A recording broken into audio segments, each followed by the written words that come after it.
Já cliquei aqui no botão para começar a gravar.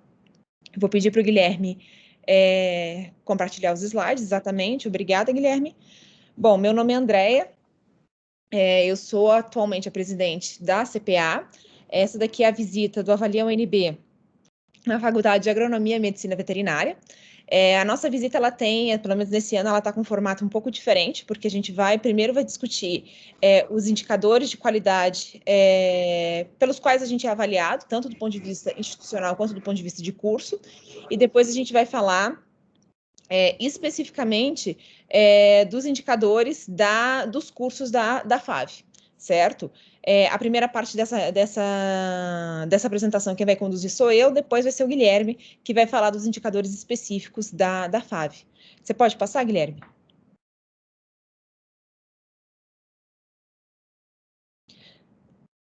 Bom, antes de eu começar a falar da questão dos indicadores, que é o grande assunto da nossa reunião de hoje, eu queria só fazer uma apresentação da CPA, né, já que estamos aqui fazendo uma visita à FAV. Eu acho que nada mais justo do que a gente dizer qual é o nosso propósito, né, assim, o que a gente faz, qual é o nosso trabalho, né. A CPA, ela foi assim, a última resolução que regula a CPA, ela é bem recente, ela é mais ou menos de maio de 2021, certo? Essa resolução 49, e ela passou, ela considerou as seguintes atribuições para a comissão: elaborar e implementar o plano de avaliação institucional, que está lá no site cpa.nb.br, caso você tenha interesse de dar uma consultada. Promover os processos internos de avaliação institucional, os procedimentos de avaliação externa. Por isso que eu já chamei a atenção que, se vocês tiverem alguma dúvida em relação a essa questão de visita do MEC e outras coisas relacionadas com o acompanhamento de avaliações de curso, aqui nós estamos à disposição também.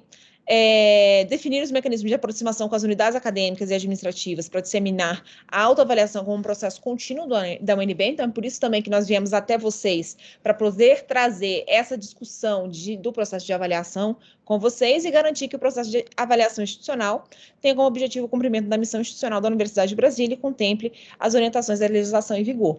Então, assim, esse programa, no final das contas, ele é a espinha dorsal de boa parte das nossas atribuições, porque a gente aqui, no final das contas, a gente está tentando atender a legislação, fazer com que a UNB atenda a legislação, e ao mesmo tempo a gente está tentando trazer os resultados e fazer com que esses resultados, eles tenham uma maior chance de fazer parte da tomada de decisão das unidades acadêmicas na hora de formular os seus projetos pedagógicos, na hora de tomar decisões de oferta e outras decisões assim que têm a ver, vamos dizer assim, com os cursos acadêmicos aqui. Aqui a gente coloca, na verdade, a composição atual, que foi proposta por essa resolução do Consunhas. Ela está com uma formação um pouco mais enxuta, né? Nós temos 2 docentes, 2 técnicos administrativos, 2 representações discentes e 2 representações institucionais, do ponto de vista do DPO e do ponto de vista do DEG. Mas a ideia é exatamente para tornar a comissão mais dinâmica, com uma resposta mais rápida e mais próxima à comunidade mesmo.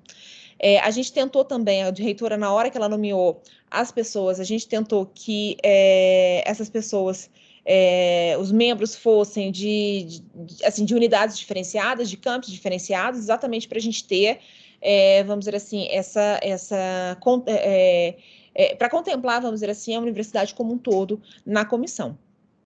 Pode passar, Guilherme. Bom, em relação ao histórico do processo de avaliação na UNB e em relação ao processo de avaliação processo de avaliação da UNB, o histórico, e como a gente chegou a essa formação atual, em 2002, a gente teve uma primeira experiência, vamos dizer assim, de comissão de avaliação, que ainda não era uma questão de exigência externa, legal, vamos dizer assim, que foi a Comissão Interna de Avaliação Institucional da UNB, que ela tinha o foco, primeiro, de uma avaliação geral, com o objetivo de traçar uma visão abrangente da instituição, uma avaliação específica do ensino de graduação e uma pesquisa de egressos. Em relação à pesquisa de egressos, a gente não vai falar dela especificamente aqui, mas assim, nós temos um relatório bem interessante, que é bastante elogiado por várias instituições, inclusive pelo MEC, que eu sugiro que vocês deem uma olhada, também está disponível em cpa.nb.br, e eles têm um relatório específico para cada um dos cursos de graduação de vocês. Então, eu recomendo que vocês deem uma olhada lá, vocês vão gostar bastante desse relatório. Em 2004, O MEC publicou a portaria 2051, referente aos sinais, que é o sistema de avaliação institucional, sistema de avaliação, né, do ensino superior do MEC, e dentro dessa portaria previa-se existia a obrigatoriedade, vamos dizer assim, de você ter uma comissão própria de avaliação em toda instituição de ensino superior. E aí, por causa disso, nós adequamos a comissão que nós tínhamos a essa nova portaria. Em 2006, foi a primeira vez que a gente redigiu, vamos dizer assim, um relatório de autoavaliação no padrão dos sinais. Em 2013, nós tivemos uma reformulação da CPA, que era a nossa antiga resolução. Ela tinha 17 membros ali, ela foi muito importante para consolidar as atividades da CPA aqui na UNB, mas assim, com o tempo a gente percebeu que uma comissão tão grande, ela perdia dinamismo, ela não tinha muitas vezes quórum, ela tinha algumas dificuldades, e aí em 2021 concluiu-se que novas atribuições, uma nova composição, uma comissão mais enxuta, ela podia talvez ter uma resposta mais rápida aos anseios da universidade. Pode passar, Guilherme. E aí, o plano de autoavaliação, eu já mencionei ele aqui hoje, ele é trienal, assim, por mais que a gente esteja numa nova comissão, a gente ainda está sob a vigência do plano antigo. Por quê? Porque esse plano, ele segue o calendário dos sinais, certo? Os sinais, ele tem um ciclo trienal, que, assim, esse ciclo é o mesmo ciclo do ENAD, de avaliação de cursos, ele é o mesmo ciclo de avaliação, na verdade, de avaliação do ensino superior inteiro. Então, aqui, no final das contas, o nosso projeto, o nosso plano, o nosso planejamento de avaliação, ele vai seguir exatamente esse mesmo ciclo, por isso que a FAV está sendo avaliada agora, porque a gente está trazendo resultados que já foram liberados de uma prova que vocês fizeram no passado, que os seus alunos fizeram no passado, vamos dizer assim. E aí, o plano de autoavaliação, nosso grande objetivo é exatamente ampliar a participação da comunidade acadêmica, um dos motivos pelo qual a gente está aqui é exatamente para tentar fazer isso de uma maneira mais ativa, certo? Aprimorar os processos e instrumentos avaliativos, estimular as ações de disseminação da cultura avaliativa da UNB e impulsionar o uso de avaliação de seus resultados como base norteadora do processo da tomada de decisões. Eu acho que isso vai ficar bem claro nessa reunião, que o nosso objetivo qual é? É não só vocês receberem uma nota do ENAD, não só receber uma nota de CPC, ou de CC, olhar para aquela nota e falar, nossa, que bom, eu tirei 4, eu tirei 5, eu tirei a nota que for e sentar em cima dessa nota. A ideia, na verdade, é vocês terem uma informação, e aqui a gente está à disposição para isso, muito mais, vamos dizer assim, mastigada, muito mais analisada, e a partir disso poder tomar decisões, vamos dizer assim, muito mais informadas, que possam, de fato, melhorar a qualidade do curso que vocês ofertam, da infraestrutura que vocês têm, do corpo docente que vocês coordenam. Então, assim, a ideia, na verdade, o que a gente está tentando fazer aqui é melhorar, fornecer insumos para melhorar a tomada de decisão de vocês. Pode passar?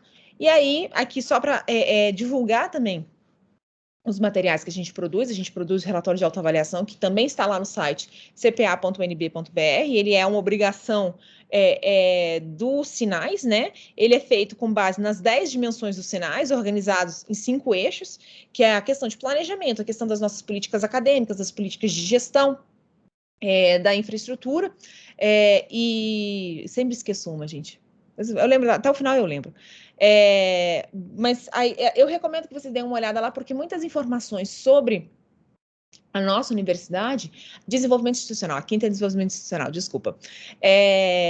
Mas muitas informações sobre a nossa universidade está registrado lá, assim como, por exemplo, relatório de gestão, assim como o anuário institucional. Então, às vezes, coisas que a gente nem sabia que nós coletávamos esse tipo de informação, está lá, e eu acho bem interessante isso para nós, como membros dessa comunidade. Além disso, nós também temos outras atividades, assim, que eu acho que são bem interessantes. Nós temos o Fórum de Avaliação da UNB. O nosso fórum ele já foi confirmado, ele vai acontecer no dia 5 de outubro.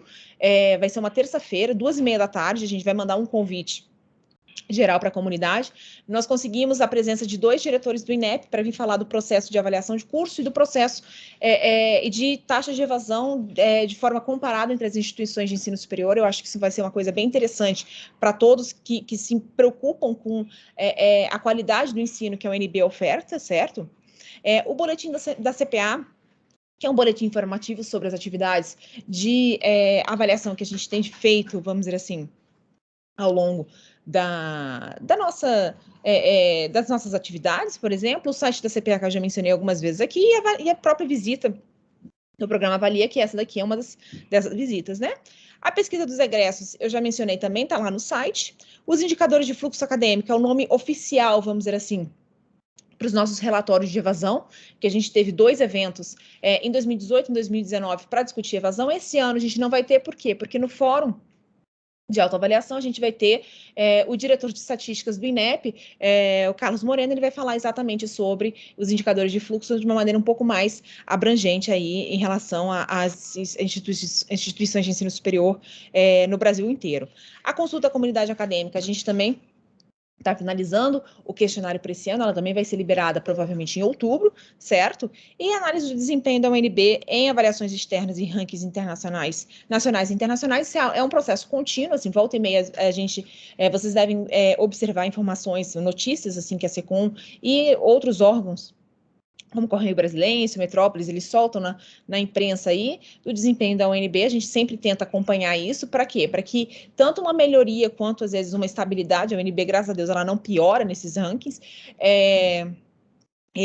ela possa ser entendida de uma maneira mais compreensiva, para a gente transformar isso em proposições de política para gestão, para que isso, de fato, melhore, vamos dizer assim, as nossas decisões, vamos dizer assim. E aí, agora eu chego exatamente no propósito dessa reunião, que é exatamente discutir os indicadores de qualidade da educação superior. Antes da gente falar dos indicadores propriamente dito da FAV, eu queria só primeiro fazer um apanhado geral do significado desses indicadores, porque eu acho que muitas vezes eles não são tão claros para quem não trabalha com isso todo dia. Primeiro eu vou falar da questão da avaliação institucional. Vocês devem ter ouvido bastante falar nos últimos anos, né? Porque a gente acabou insistindo bastante com isso. Em relação à avaliação institucional. A avaliação institucional é uma avaliação da universidade como um todo, né? A gente passou pelo processo de recredenciamento institucional recentemente, tiramos nota máxima. E aqui eu acho interessante a gente chamar que a gente tem 2 tipos de avaliação. A gente tem a avaliação pelo índice geral de curso, no qual a gente não passa por uma avaliação in loco, e a gente tem uma avaliação institucional pelo qual a gente recebeu uma visita em março de 2020. Isso é o mesmo processo que acontece com as avaliações de curso. Você tem um indicador que você não tem uma avaliação in loco e você tem um indicador que você tem uma avaliação in loco, certo? Então, significa que você vai ter 2 notas. A nossa nota institucional da visita foi 5. A nossa nota de quando a gente não recebe visita, que é o índice geral de curso, o IGC, ela infelizmente não é 5. E aí a gente vem aqui fazer um apelo para vocês, porque ela está na trave, no quase 5. O IGC, ele tem 2 formas de ser contabilizado. Ele tem o IGC contínuo, o IGC na faixa. Quando a gente olha o nosso IGC contínuo, ele realmente está quase virando 5. Mas quando a gente vai passar do contínuo para a faixa, a gente não tem o suficiente, a gente não tem décimos, e é uma questão de décimos suficientes para o 4 virar 5, certo? O DPO, inclusive, fez uma simulação que, se a gente aumentasse todo o curso de pós-graduação, aumentasse um aluno de mestrado, isso já era o suficiente para que a gente virasse de 4 para 5. Se a gente aumentasse um aluno matriculado no mestrado, nos 90 programas de pós-graduação que nós temos na UNB, isso já era o suficiente para a gente aumentar de 4 para 5. Pra vocês verem que, no final das contas, como nós estamos próximos. Tanto que quem acompanha a pós-graduação deve ter percebido que o DPG está com bastante editais que estão fomentando, por exemplo, a abertura de vagas em programas de pós-graduação, porque se a gente percebeu que isso é uma possível solução, não que talvez seja a solução mais eficiente em médio e longo prazo, mas a gente está tentando transformar esse 4 em 5 o mais rápido possível. E por que isso acontece? Bom, o IGC ele é calculado anualmente, enquanto a avaliação institucional, no nosso caso, ela vai acontecer só daqui 10 anos, então a gente vai continuar com essa nota de 5 máxima por 10 anos, por isso que no final das contas eu tenho 2, porque o custo de visitar anualmente uma instituição é muito alto, então o MEC faz uma avaliação externa sem visita anualmente por outras contas, vamos dizer assim, e uma, vamos dizer assim, externa, mas visitando, vamos dizer assim, em loco, com uma periodicidade menor. Então, o IGC ele é realizado anualmente e ele é calculado como? Com a média dos CPCs, que são os conceitos preliminares de curso. Eu já vou explicar como é que funciona isso aqui. Do último triênio, a média dos conceitos dos cursos de pós-graduação, aquele conceito CAPES, o 7, 6, 5 da pós-graduação, certo? Essa média aqui ela é ponderada pelo número de estudantes, por isso que o número de matriculados conta, certo? E a distribuição dos estudantes nos diferentes níveis de ensino da IES, ou seja, se tiver mais aluno na graduação, a graduação pesa mais, se tiver mais aluno na pós, no mestrado ou no doutorado, o mestrado vai pesar mais, o doutorado vai pesar mais. Então, por exemplo, uma instituição que tem mais alunos de doutorado, os alunos de doutorado pesam mais, uma instituição que tiver mais alunos de mestrado, os alunos de mestrado pesam mais, certo? Então, aqui, no final das contas, um apelo que a gente chama atenção é que, assim, deem uma olhada como isso é calculado, porque, por exemplo, aqui no nosso caso, do ponto de vista institucional, a gente está ali na trave, está quase lá, e às vezes, assim, os nossos cursos, eles são bem avaliados. Só que, às vezes, a gente tem, até do ponto de vista de pós-graduação, a gente fica muito preocupado em olhar, às vezes, só a avaliação do nosso curso, a gente às vezes perde a noção de como isso funciona para a universidade como um todo. E, realmente, se a gente aumentar, assim, o ponto aqui, muito, muito curto, por exemplo, realmente a gente está muito próximo para virar 5, a gente precisa só de um esforço da universidade como um todo para questões muito pequenas. Pode passar, Guilherme. Do ponto de vista de avaliação de curso de graduação, a lógica é a mesma. Eu também tenho um conceito preliminar de curso, que é aquele que é usado no conceito institucional, aquela soma, aqueles CPCs trienais, vamos dizer assim, que eu usava ali para o conceito institucional, são esses aqui, no final das contas do curso, que eu utilizo lá.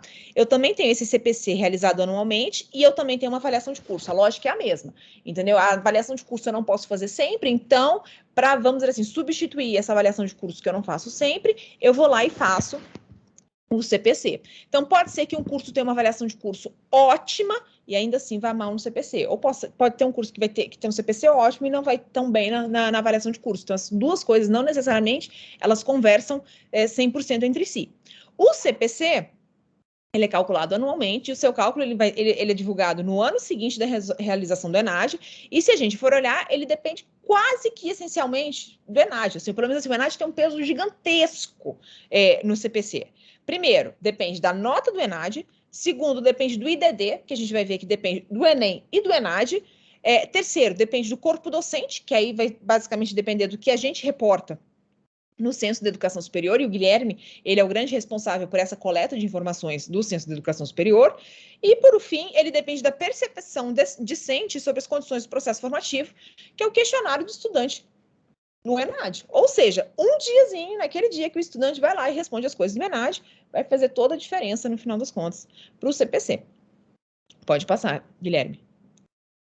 O ENAD, como é que ele funciona? O ENAD, ele tem, seguindo a lógica dos sinais de um calendário trienal, do nosso plano de autoavaliação trienal, ou seja, tudo na base da avaliação do MEC é trienal, ele tem um calendário de periodicidade trienal. Antes da pandemia, ele estava sendo seguido bonitinho, que era exatamente como é que funciona esse calendário. Os cursos eram divididos por área, 3 áreas, e aí cada curso aqui, ele só era avaliado na prova do ENAD a cada 3 anos, até por uma redução de custo. Então, o calendário aqui era mais ou menos, ele seguia aqui mais ou menos esse calendário aqui de anos, vamos dizer assim, né? E então, no final das contas, você só ia ter o seu curso avaliado, vamos dizer assim, né?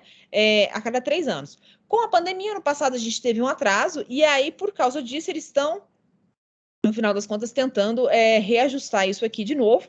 E aí, esse ano, as provas vão ser em 14 de novembro. E esses cursos aqui, basicamente, são as licenciaturas, né? E alguns cursos que eu não sei agora exatamente, são os cursos de área de ciências que vão ser avaliados, certo? Vão ser avaliados dia 14 de novembro, certo? Mas, de qualquer forma, a gente traz essa mesma discussão para todas as unidades, mesmo aquelas que não estão sendo avaliadas agora, sobre a importância do ENAD para vocês considerarem, até para fazer, às vezes, um planejamento mais longo para os alunos de vocês. Porque, primeiro, ele é avaliado pela prova em si. Ok. Pode passar, Guilherme. Ele é avaliado também pelo IDD. O que é o IDD? O IDD é um indicador que o INEP propôs para tentar, vamos dizer assim, mensurar qual foi a contribuição que a instituição de ensino teve, vamos dizer assim, no processo de aprendizado do aluno. Então, o que ele faz? Ele define o IDD como a estimativa da parte do desempenho do concluinte decorrido da qualidade da oferta do processo formativo do curso. Então, o que ele faz? O C seria o desempenho observado do concluinte. O I, chapéu, é a estimativa do desempenho do concluinte quando ingressante. Parece uma coisa horrorosa, mas no final das contas o que ele está fazendo é o seguinte: quanto você aprendeu quanto concluinte, menos o quanto você supostamente sabia quando você ingressou, certo? Então, assim, na prática, a regra de bolsa é o quê? A sua nota do ENAD menos o que supostamente deveria ter sido a sua nota no Enem, vamos dizer assim. Só que o que ele faz? Ele não calcula simplesmente nota do ENAD menos nota do Enem. Ele vai fazer isso um pouquinho mais complicado, por quê? Porque ele vai considerar o número de estudantes concluintes participantes do ENAD com resultados válidos, ele vai considerar o desempenho geral dos estudantes participantes do ENAD, ele vai considerar o desempenho dos estudantes no Enem, nas áreas. Aí ele vai comparar por áreas, no final das contas.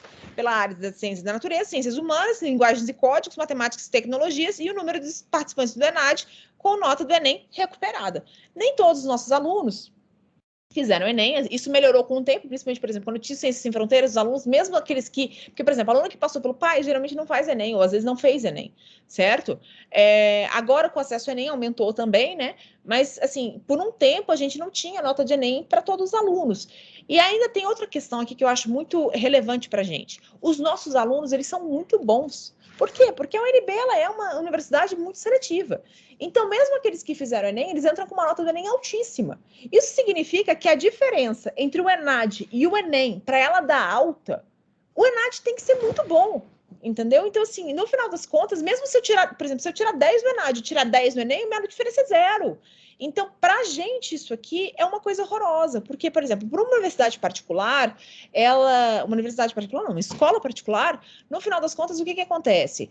O aluno dessa escola provavelmente tirou uma nota não tão boa no Enem, e se ela foi uma escola que conseguiu puxar aquele aluno e melhorar aquele aluno e tendo uma nota boa no ENAD, essa diferença vai ser alta. Mas para a gente, assim, no final das contas, isso só sinaliza o seguinte: a gente não pode fazer besteira no ENAD.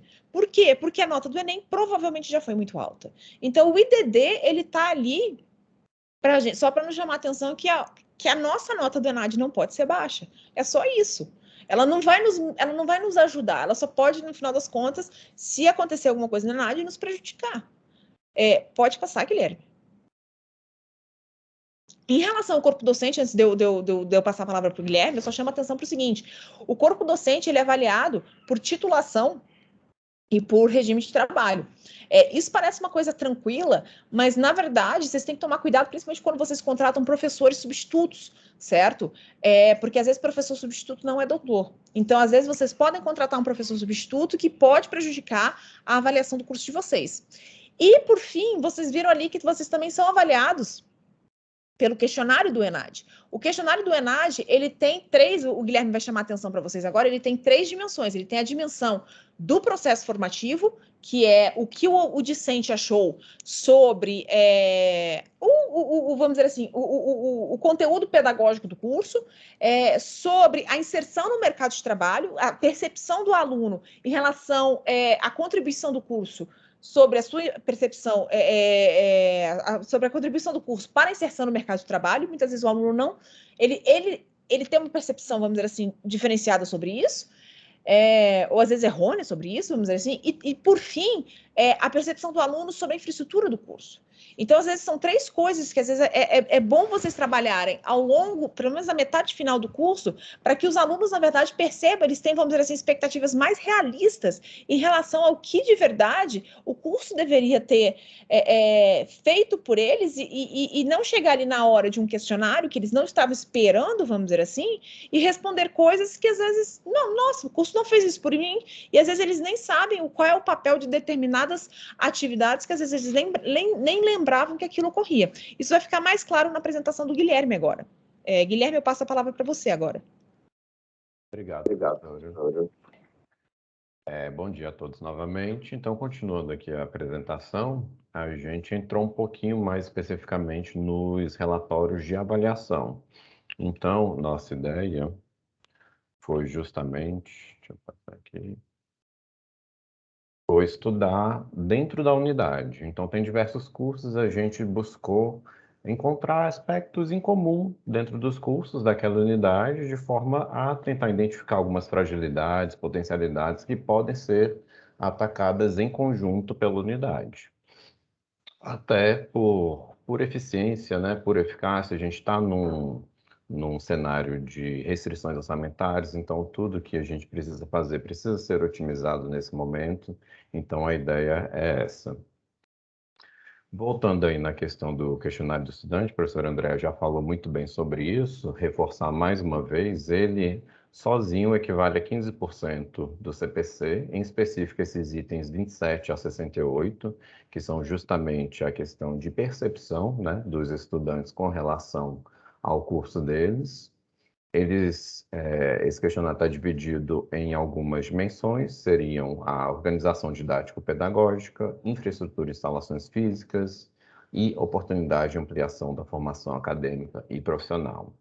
Então, é de suma importância que a gente faça esse acompanhamento ao longo dos anos, não só chegar lá no fim, né, no último ano do curso, que sabe que o aluno vai fazer o ENAD, porque todo esse processo é de suma importância. Como vocês viram, o ENAD tem um peso gigantesco, né, no geral, para o CPC e para a avaliação.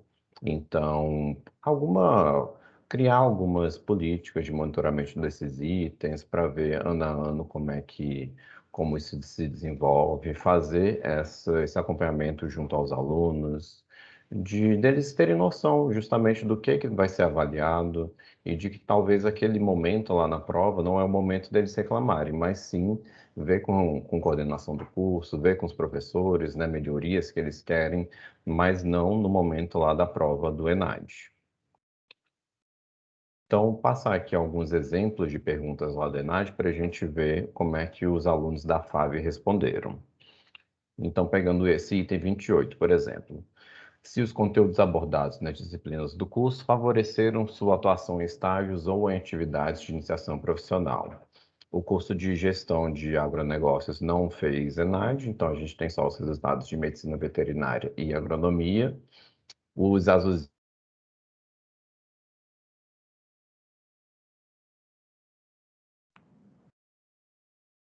Eu acho que ele travou para mim. Travou para vocês também? Sim, travou aqui para mim. Travou aqui, travou. Eu peço para vocês aguardarem um pouquinho até ele voltar, então. Certo. Bom, de qualquer forma, eu posso comentar esse slide de qualquer forma. Eu acho que uma das coisas que a gente está querendo chamar a atenção, a gente está querendo comparar, assim, o grande propósito dessa reunião é comparar alguns itens importantes, porque assim, a nossa premissa é que os cursos estão sob a mesma unidade. Então, por exemplo, eles estão sob a mesma infraestrutura. Então, assim, do ponto de vista de infraestrutura é o mesmo. Do ponto de vista de corpo docente, por mais que não seja exatamente o mesmo corpo docente, né, bem ou mal, existem diferenças importantes entre a medicina veterinária e a agronomia. Eu acho que assim, é importante vocês terem a noção de que, às vezes, aqui no caso do item 28, o tipo de resposta até está bem semelhante, mas vocês vão ver que muitas vezes aparecem itens que vão ter discrepância muito grande, e a gente percebeu que, quando a gente avaliava do ponto de vista da unidade, os itens do ENAD de maneira conjunta, isso permitia que a gente observasse, e principalmente quando a gente também comparava com a avaliação de curso, porque às vezes a gente recebia um avaliador em loco e a gente percebia o seguinte: bom, o avaliador diz que o meu laboratório está ótimo, e às vezes é o mesmo laboratório usado pela veterinária, às vezes é o mesmo laboratório usado pela agronomia, não sei como funciona a dinâmica de vocês, mas o que eu quero chamar a atenção é isso, que às vezes a percepção do aluno é completamente diferente, certo? Às vezes assim, é algo que vale. Voltou, Gui? Travou tudo aqui, né? Pois é, por isso que eu estava aqui já discutindo qual era o seu propósito. Obrigado. Deixa eu voltar aqui. Onde é que eu parei? Que eu nem sei. Talvez no 29, 28? 28. 28. Isso. Então, beleza. Continuar, gente. Nesse item 28, então, se os conteúdos abordados nas disciplinas do curso favoreceram sua atuação em estágios ou atividade de iniciação científica, de iniciação profissional. Então, a gente já tem aí um prognóstico bom, né? A maioria dos estudantes teve um concorde totalmente. Não sei se eu falei da questão da nota, que a nota é uma média simples, né, disso. Então, falei? Fala do começo, porque Então, foi bem. vamos de novo. Essa nota dos indicadores é uma média simples, então vai de 1, o discorda totalmente, até o 6, concorda totalmente.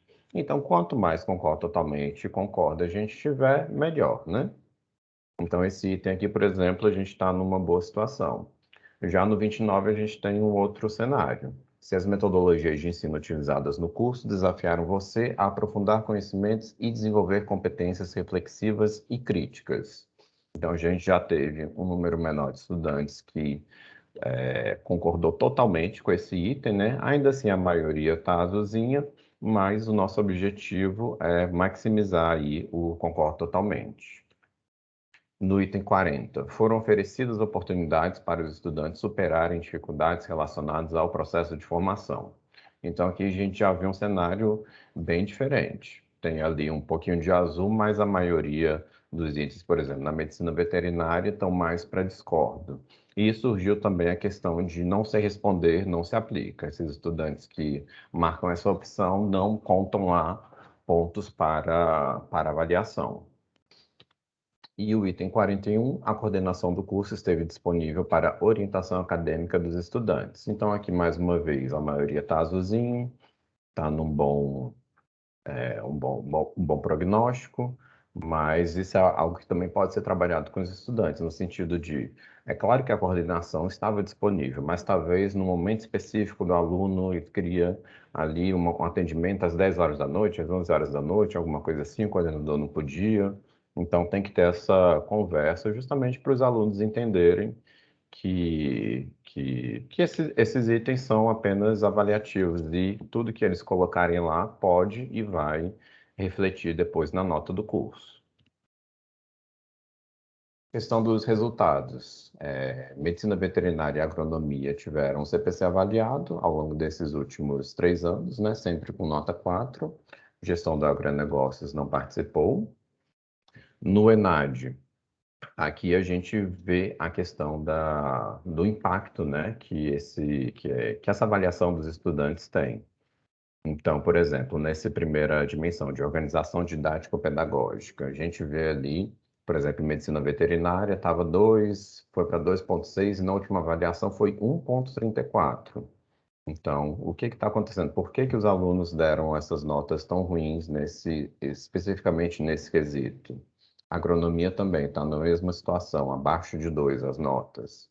Na nota padronizada de regime de trabalho, isso é uma conta simples que o INEP faz, a questão de professores, né? De regime de dedicação exclusiva, integral. Então, a gente, em todos os cursos, se eu não me engano, a gente tem nota máxima, então não é o que precisamos nos preocupar. Mas aí vem a questão da infraestrutura, mais uma vez, notas liberando 2, abaixo de 2, na última avaliação de 2019. Então, com certeza, os alunos estão vendo algum problema de infraestrutura, né? Será que a gente não consegue, avaliando os itens especificamente, identificar isso? E o IDD, como a professora Andréa já falou, a gente tem essa dificuldade, né? Como os nossos alunos que entram pelo Enem já são muito qualificados, essa diferença lá no final com o ENAD acaba não sendo muito boa, né? Devido a essa avaliação, a forma como é avaliada pelo IDD. O conceito de curso, ele é realizado somente na visita in loco, ele não faz parte dessas outras notas, né? Não entra no CPC, não entra em GC, não entra em ENAD, ele é separado, tanto que um dos cursos não participou, né? Acho que Medicina Veterinária optou por não fazer a visita in loco. Ele é dividido em 3 dimensões: organização didático-pedagógica, corpo docente tutorial e infraestrutura, cada um com um peso específico: 30% da primeira dimensão, 40% da segunda e 30% da terceira. E aí, partindo especificamente para o relatório dos indicadores, o que a gente fez? Tem essa evolução das notas que eu apresentei, né? CPC contínuo e CPC faixa. as notas de cada indicador e dimensão do relatório de avaliação externa, que também já mostrei ali, e as notas padronizadas de cada dimensão da avaliação do ENAD. Qual que é o nosso objetivo? Que a professora André também já falou. É discutir esses resultados, ver o que os avaliadores colocaram. Infelizmente, eles não são muito claros muitas vezes. Tem item que tem comentário, tem item que não tem comentário, tem item que tem comentários genéricos que a gente não consegue tirar nada. Então, alguns itens a gente acaba que não consegue aproveitar muito e fazer essa discussão. Ainda assim, vendo todos esses relatórios, a ideia é propor melhorias naquele sentido de ver o que a unidade como um todo consegue fazer e que vá atingir o máximo de cursos possível daquela unidade. Para a gente ter novamente essa ideia da diferença, né, de como os avaliadores veem e como os alunos veem. Aqui, infelizmente, a gente só vai conseguir comparar agronomia, porque medicina veterinária não teve visita e gestão do agronegócio não teve ENAD. Então, acabou que só a agronomia tem os dois, né? Então, na visita, a dimensão 1 de organização didático-pedagógica teve nota 4,5 pelos avaliadores, que é muito boa. Agora, lá na avaliação ENAD pelos estudantes, é aquilo, ficou 1,51 na última avaliação. Olha a diferença disso. É muito grande. No corpo docente tutorial, a gente tem ali a nota de 4,5, aí seria mais ou menos o relativo a essa nota padronizagem de regime de trabalho, que é algo padronizado já, né? Já é a nota máxima. Infraestrutura também muito boa, de 4,1, né, pelos avaliadores, mas aí os alunos deram uma nota de 1,88 na última avaliação. Então, tem uma diferença gritante aí que a ideia é ir trabalhando com os alunos ao longo do tempo. Indo especificamente para cada dimensão, a gente pegou todos os itens, né, que fazem parte de cada dimensão, como eles foram avaliados, retiramos os itens que não se aplicam, para ficar mais simples, né, a apresentação dos dados, e todos não, né, os dois cursos que foram avaliados, eles foram avaliados pelo instrumento de 2015. Então, na primeira dimensão, didático-pedagógica, a agronomia ficou ali com a maioria dos indicadores 4 e 5, e gestão do agronegócio ficou entre 3 e 4. A segunda dimensão, corpo docente e tutorial. A gente está ali mais ou menos com o mesmo perfil. A maioria das notas dos indicadores entre 4 e 5, com prevalência do 5, que é ótimo. E a terceira dimensão de infraestrutura, a gente tem um perfil ali na agronomia de 4 e 5, e no gestão do agronegócio ficou mais dividido entre nota 3 e nota 5. Então, só para a gente ter uma ideia genérica, né, das avaliações. E aí, chegando à questão dos comentários dos avaliadores, a gente vai destacar só alguns comentários aqui, 2 comentários de cada um do curso, só para vocês verem mais ou menos o que tem, né, nesse relatório. Então, na agronomia, o item 2.9, experiência profissional do corpo docente. Os avaliadores deram nota 2 e o comentário foi: dos professores, 34,6 possuem experiência profissional pelo menos de 2 anos, quando não considerada a experiência como docente de nível superior. Esse item específico, os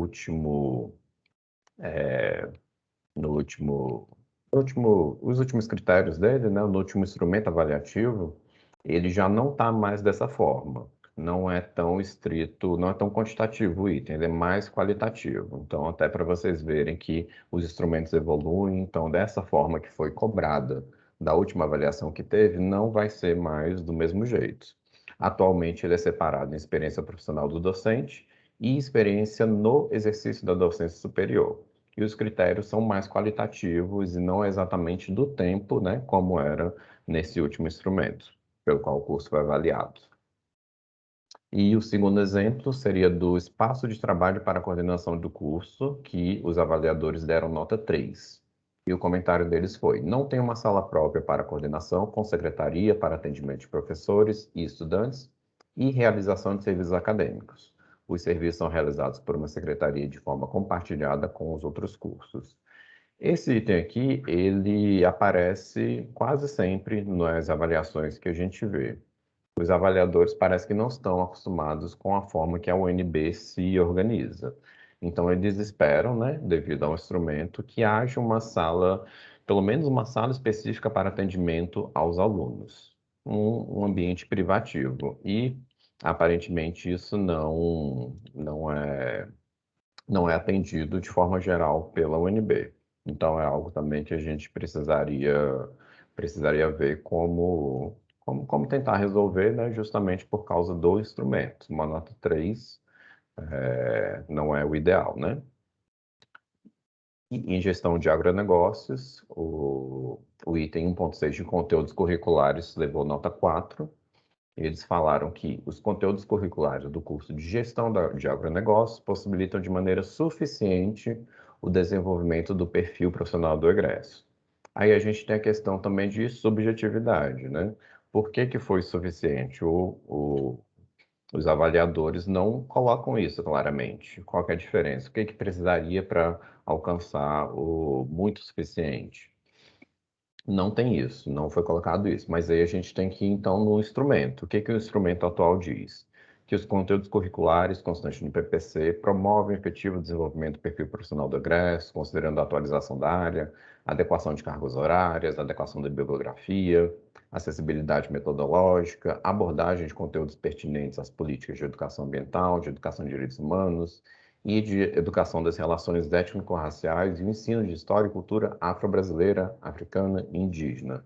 Diferenciam o curso dentro da área profissional e induzem contato com o conhecimento recente e inovador. Aqui a gente já pode destacar também o papel do NDE em homologar isso, ajudar a construção desse PPC, de forma a tentar atender 100% ao que é pedido nos instrumentos. E, por fim, esse 3.2, espaço de trabalho para coordenação do curso, serviços acadêmicos suficiente. Aqui, mais uma vez, a questão de não haver, talvez, uma sala exclusiva, né, privativa para atendimento dos alunos. Isso, todos os cursos, infelizmente, os avaliadores batem nessa tecla. E, avaliando, né, esses relatórios, o que que a gente consegue tirar de algumas proposições simples de melhoria?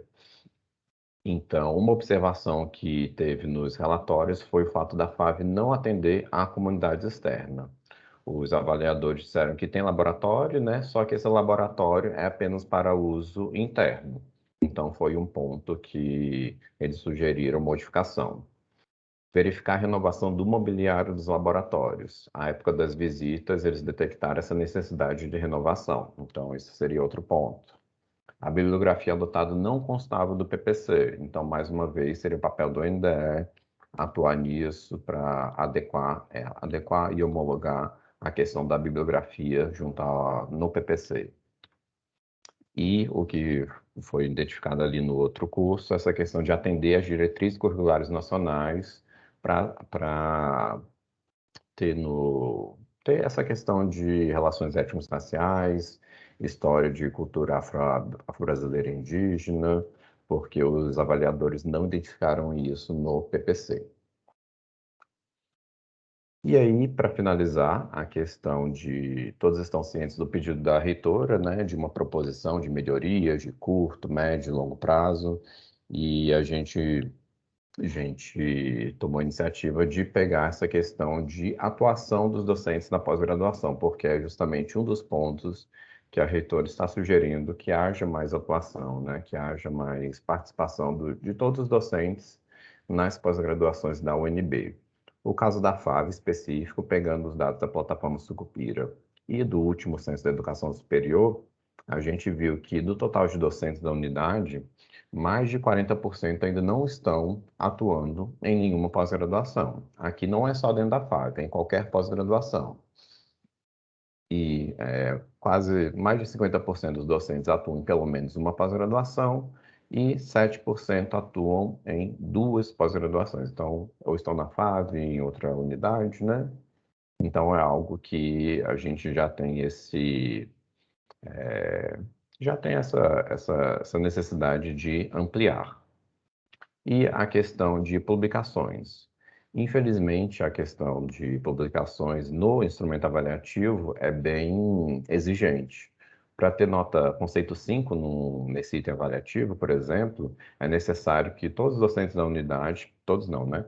Mais de 50% dos docentes da unidade publiquem 9 ou mais, aí, se eu não me engano, artigos científicos, culturais, tecnológicos, tem uma gama, né, de possibilidades. Aqui a gente consegue trazer a questão só dos periódicos para a gente ter uma ideia também, né, de como que está isso na FAV. Com base na plataforma Lattes, a gente conseguiu a extração de 2016 a 2019. Então a gente vê que na FAV tem um bom cenário já, ali mais de 34% dos professores já estão nessa última categoria, né? Então, aproveitar essa questão dos editais que está acontecendo, né, com DPI, DPO, que estão incentivando a publicação e tentar fazer alguma política interna para melhorar isso mesmo, para em algum momento a gente conseguir alcançar esse conceito 5. E acho que seria isso, professora. Eu deixo aqui o nosso site de avaliação, lembrando que lá no site de avaliação a gente tem diversos estudos que são feitos pela DAI, no site da CPA tem todas as questões de avaliação e estamos à disposição. Bom, eu queria agradecer o Guilherme pela apresentação. O Danilo pediu para dar um oi antes da gente passar a palavra para as perguntas também. Danilo, tá aí? Oi, gente, bom dia. Um prazer Bom estar aqui dia. ouvindo vocês. Peço desculpas pelo atraso, professora Simone. A gente que teve sempre como parceiros aí a FAV, né? Tanto nas avaliações nacionais quanto internacionais também, né? Lembro aí do Arco Sul, onde a gente trabalhou junto com a professora Ana Maria, a professora Patrícia, durante uma semana, manhã, tarde e noite, loucamente aí. Oi, Danilo. Prazer. Beijo, viu? Tudo bom, gente? Povo bom desse departamento. Obrigado, professora. Bom, eu vou passar então agora para as perguntas. A primeira inscrita é a professora Simone.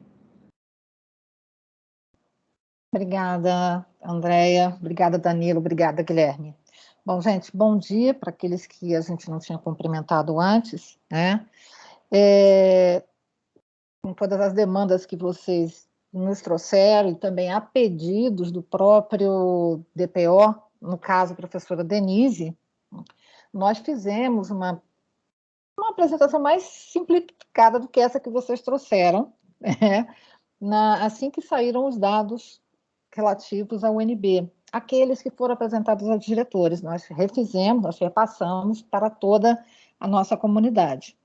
O que é importante fazer como comentários? Não tínhamos o grau de detalhamento que vocês trouxeram, o que é super importante agora no momento, para nós. Mas, de antemão, essa percepção que existe, né, sobre infraestrutura, sobre essas questões de sala de coordenador, a gente tem trabalhado.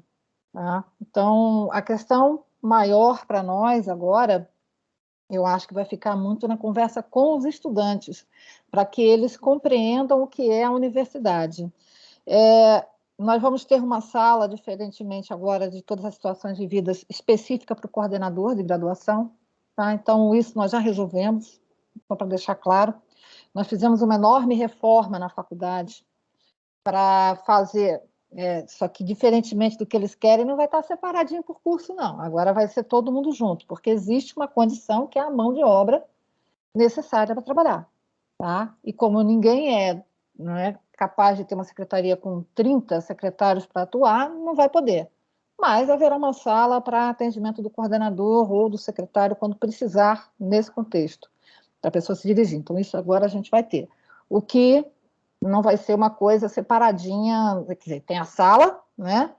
As pessoas vão ter que entrar lá para conversar, não é uma coisa aberta, mas o atendimento ao público ele continuará sendo para todos, para que a gente não tenha um problema de sobrecarga dos servidores que nós temos, e que não são um grande número, né? Diferente do que eu acho que as comissões vêm entendendo. E a minha pergunta com relação, que eu gostaria de deixar aqui, né, a gente percebe que uma das críticas foi com a questão não atender, não é? Ou seja, o contexto do ensino, pelo que eu li, pelo que eu vi ali, nem sempre atende aos anseios dos nossos estudantes.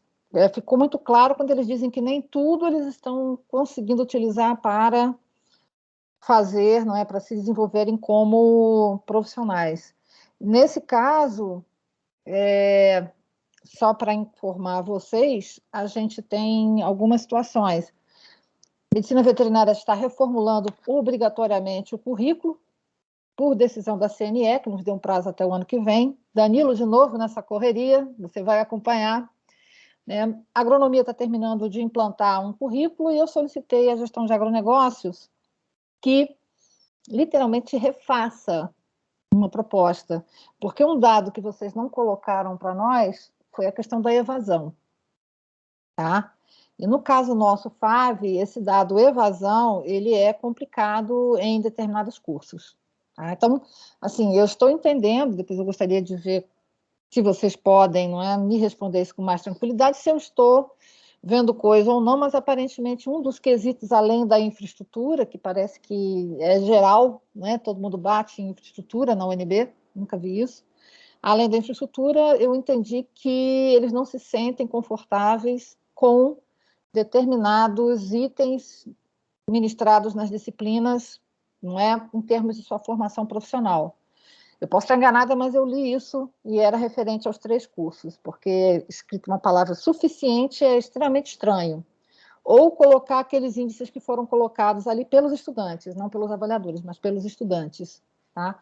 Queria verificar com vocês se foi isso mesmo que eu entendi, ou se realmente se trata de uma visão subavaliativa minha. Tá bom? Obrigada.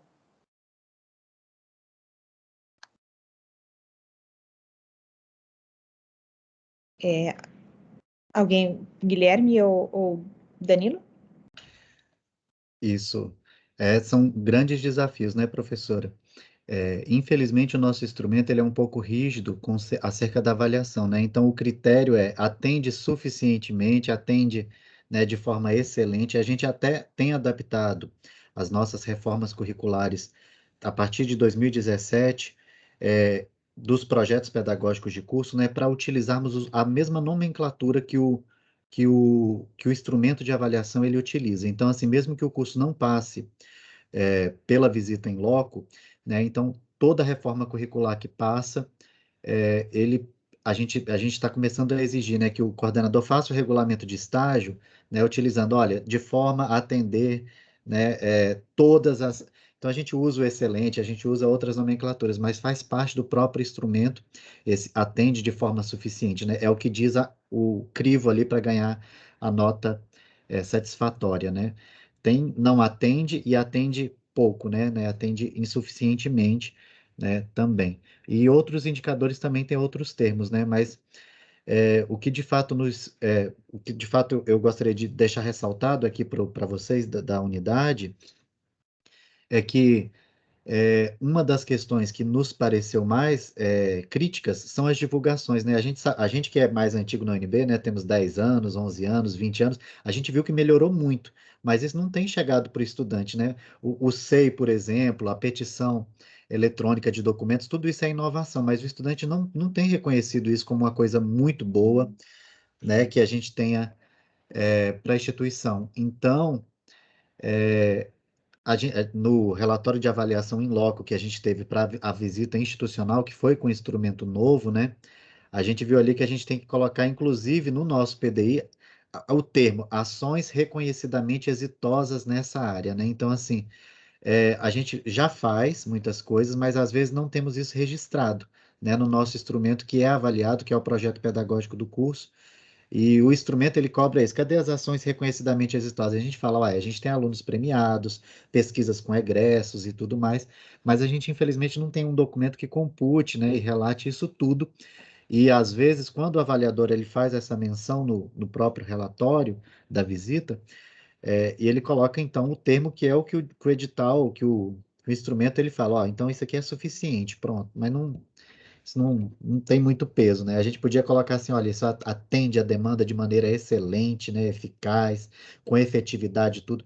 Aí ele, com certeza, eu entendo dos avaliadores, ele copiaria aquele item, olha, atende de maneira excelente, aí ele já copiaria desse jeito também. Mas seria isso. Passar a palavra para o professor Everaldo. Olá, me escuta bem? Sim, pode falar. Tá, beleza. André, eu sou obrigado a concordar com você de forma satisfatória que realmente valeu a pena, né? Vir para cá, tá? E é o seguinte, André, então eu teria que falar contigo e com o Guilherme também, né? André, é o seguinte, então quer dizer que na avaliação que é feita aqui pela instituição, pela UNB, a gente é obrigado a seguir a mesma matriz do INEP, porque me parece isso. A gente está utilizando os mesmos instrumentos, até o mesmo linguajar, né? Então seria isso. E para o Guilherme, é bem objetivo que eu perguntar, tá?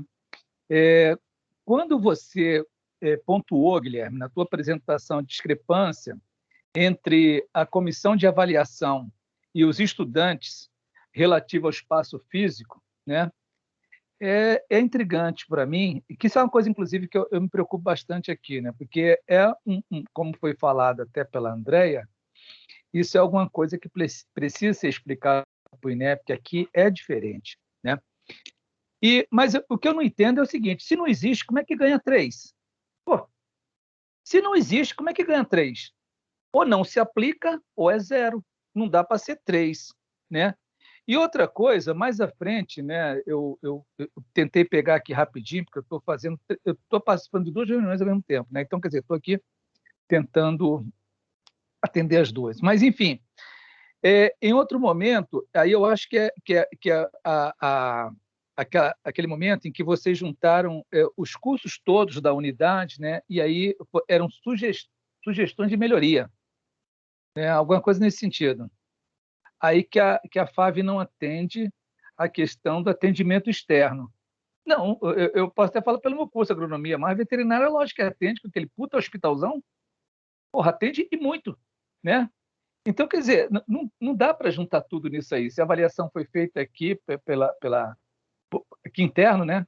Eu acho que precisava ver isso aí, dizer, não, peraí, vamos separar os cursos agora, né? Porque aí atende-se. Assim como também a questão da bibliografia não atender as diretrizes curriculares, duvido, no curso de agronomia atende perfeitamente. Isso aí eu entendo um pouquinho, né, que sou desse curso, tá? Então, isso é o que eu tinha a comentar aqui. Agradecer, e aí, por fim, dizer, Danilo, você não lembra de mim nessa cana? A Arcosul era eu, entendeu? Era Logo mesmo, no início. professor. Tá bom. Não, tudo bem, tá? A gente vai Desculpe. ficando velho, vai ficando Não, esquecido. fica Tchau. demais. Um abraço, velho. Deixa eu só fazer um comentário porque o professor Everaldo trouxe. A gente usa bastante a matriz INEP, em parte para poder manter comparação. Assim, muitas vezes a gente acha interessante até poder manter comparação da UNB com outras instituições, porque uma das coisas que muitos coordenadores nos colocam assim, tá, ok, você tem, por exemplo, a professora Simone trouxe assim, a evasão do meu curso é tanto, mas quando isso é bom, isso é ruim. A gente gosta de trazer isso em comparação, por exemplo, com o resto da UNB, mas também, por exemplo, com outros cursos de agronomia, porque às vezes não faz sentido eu comparar a agronomia com a matemática, a agronomia com a minha economia, por exemplo. Não faz. Muitas vezes eu acho que sim, a comparação é com a própria UNB, com o resto. Então, muitas vezes a gente usa a estatística do INEP em parte por causa disso, porque é o processo de avaliação regulatório pelo qual a gente é avaliado, e também porque são a fonte de outras estatísticas com as quais eu poderia comparar a universidade com outras instituições de ensino superior. Então, a gente usa muito o INEP, mas eu concordo, a gente acaba, de certa forma, restrito aos problemas metodológicos que tem nesses indicadores que eles propõem, certo? Eu acho que isso é bastante complicado.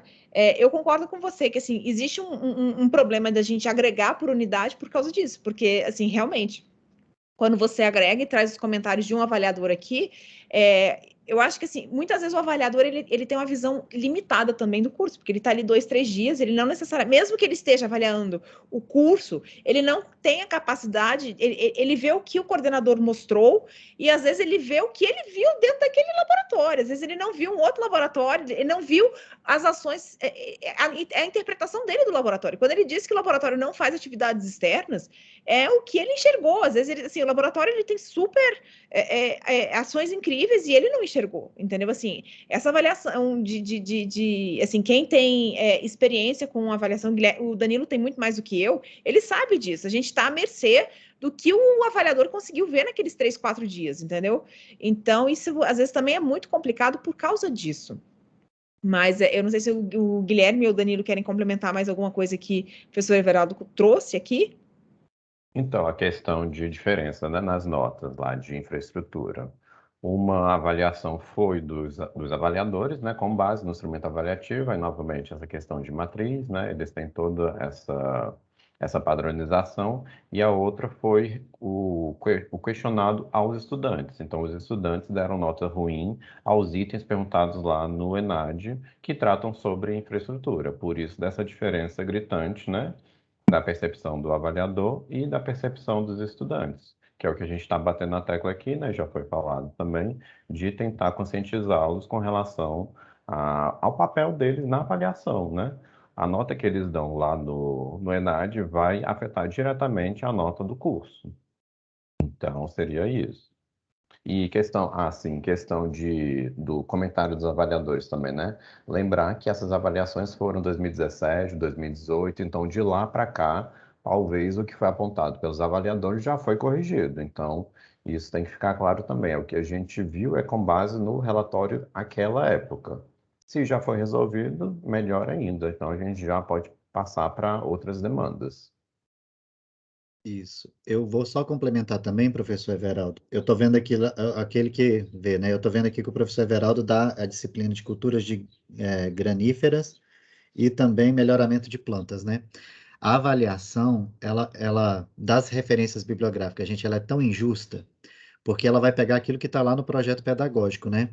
E a gente sabe que essa bibliografia que a gente usa, às vezes é a de ponta, é aquela tradicional, é assim, mas ela não está muito atualizada, né? Ela é de 20 anos, 30 anos atrás, porque até a gente não tem condição de comprar e arcar com toda essa compra de bibliografia. Então, assim, em 2017 era mais difícil ainda, hoje a gente já tem editais baseados justamente nessas notas e observações que todas as unidades de todos os cursos da UNB estavam sofrendo naquela época de atualização. Então, assim, quando o curso ele passa por avaliação, a gente já solta um edital em parceria com DPO, DEG e BCE, que a gente dá prioridade para os cursos atualizarem a sua bibliografia básica e a sua bibliografia complementar.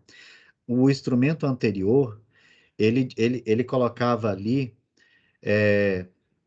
que a gente tinha que ter uma quantidade de livros. No instrumento atual, que é o que aqueles que os cursos passam a ser avaliados a partir de 2017, tinha que ter uma quantidade anteriormente, né? Agora, essa quantidade, ela, na verdade, ela não existe, mas ela fala assim, olha, existe um estudo do NDE sobre a bibliografia?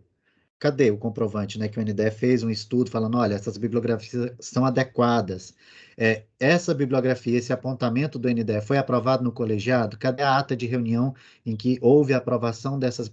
Então, assim, é um conjunto de indicadores que vai sobressaindo. Eu usei o exemplo do professor Everaldo aqui, mas eu não conferi as bibliografias dele. Eu queria que todos conferissem, sabe? Porque, professor, eu não estou dizendo que está errado ou está certo, mas assim, se a gente for olhar o nosso plano de aula, viu, gente? O plano de aula do docente, ele está com alguma informação ali atualizada, certinha, mas o do projeto pedagógico não está. E é sinal de que o núcleo docente estruturante do curso, e cada curso da UNB tem que ter o seu, e tem que ser atuante, tem que ter atas de relatório, planejamento. Olha só, o NDE não basta apenas ter o NDE. Ele tem que comprovar que ele atua efetivamente. Como é que a gente comprova? Através de atas de reunião, nomeação, regulamento de NDE. Gente, a coisa mudou, né? Então, assim, ele precisa ter um planejamento que seja aprovado. Ó, o NDE vai trabalhar na ementa esse ano, tá bom? Aí o colegiado aprova o planejamento. E aí, o relatório parcial do NDE falando que ele já atendeu a tantas tantas ementas ali das disciplinas obrigatórias. Aí ele faz esse relatório parcial, o colegiado aprova. Então, isso tudo, esse conjunto todo de ações, ele demonstra a efetiva, né, atuação do NDE para ganhar os pontos. Assim é também com a atuação do coordenador de curso. Antigamente a gente queria ver a produtividade desse coordenador de curso, quanto tempo ele tinha de experiência. Hoje, ele tem que ter um plano de trabalho a ser aprovado, ele tem que ter indicadores de avaliação do desempenho dele pelo colegiado do curso, ele tem que ter um relatório do que ele já adquiriu. Então, assim, é um pouco mais embaixo, né? E a gente viu que mudou, era realmente de um jeito diferente. Hoje ele está sendo muito mais cobrado nessa esfera do controle, né, e das ações. A gente sabe, óbvio que o coordenador não consegue fazer um planejamento e seguir, né? Porque só apaga incêndio, né? Tanta coisa. E o DEG lá em cima, né? Ó, matrícula, olha, vamos trabalhar com ajuste, vamos trabalhar com isso. É muito difícil. Quem é coordenador sabe o que eu estou falando, e quando a gente vem com as demandas de ENAD, avaliação, a gente ainda atropela um monte de outras coisas, mas a gente tem verificado essas condições, né, da atuação do coordenador de curso e dos resultados, né, dessa atuação dele, dos resultados das visitas, que a gente sabe que eram antigamente de um jeito, a gente tem tentado, através de editais conjuntos ali de apoio, né? Então, um pouco antes da visita acontecer, uns 2 anos antes, né, como a cada 3 anos, né, que os cursos aí da FAV são avaliados, né, nos ciclos do ENAD, a gente tem trabalhado, então, na melhoria de recursos, assim, com 2 anos para trás, a gente já coloca ali recursos, direciona editais de apoio no DEG, por exemplo, para monitoria, mobilidade acadêmica nacional, para que o estudante ele consiga verificar essa presença. Mas, infelizmente, assim, o estudante, quando ele avalia, ele quer avaliar no aqui ou agora, ele não lembra do tanto que melhorou de quando ele entrou até o final. E, às vezes, a gente precisa, enquanto instituição, demonstrar mais isso, sabe? Assim, é tão comum a gente ter um processo de melhoramento dos pedidos pelo estudante, né? Mas a gente não esquece de dar visibilidade a isso, né? E reforçar.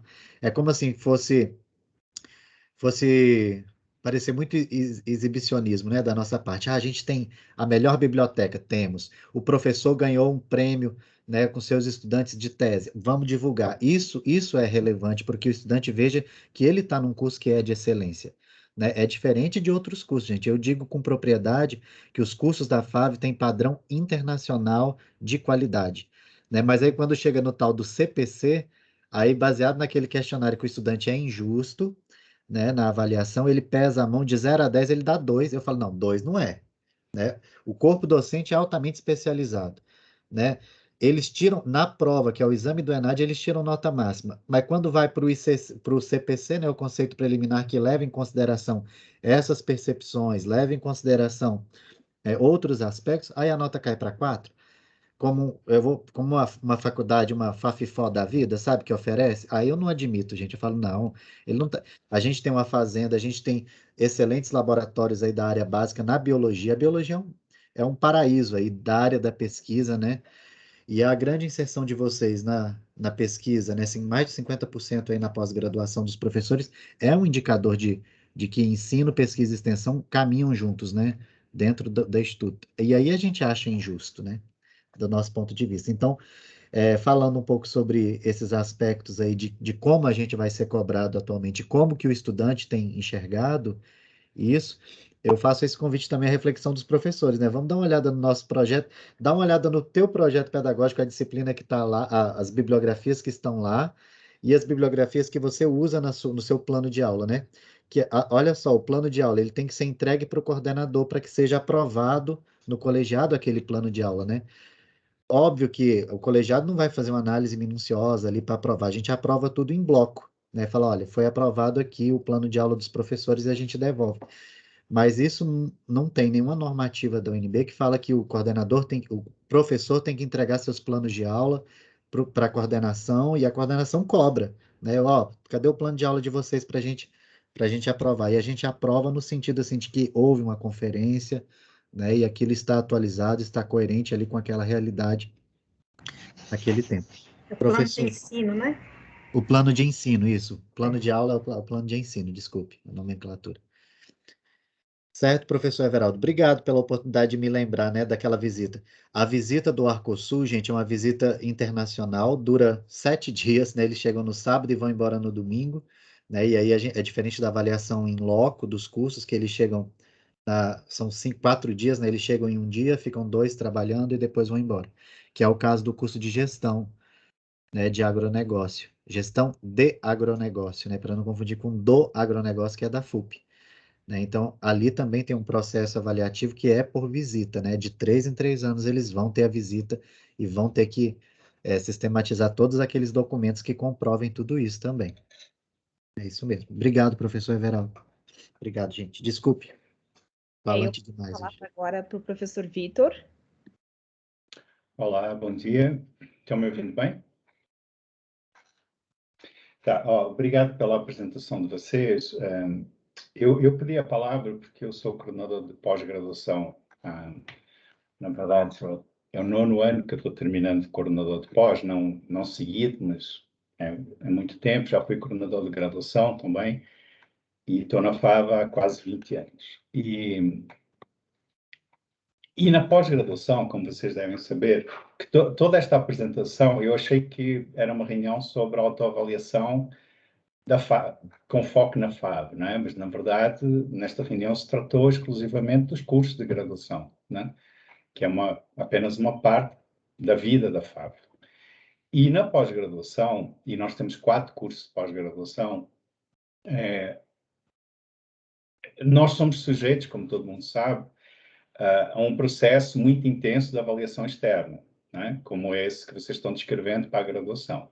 Só não tem visitas em loco, exceto em situações mais críticas ou muito particulares. E nós estamos passando num momento, por um momento de grande mudança no país em relação à avaliação da pós, porque há um reconhecimento de que a forma como a CAPES avalia a pós-graduação meio que se esgotou e ficou inviável fazer a avaliação com a minúcia que a CAPES pretendia fazer ou pretende fazer.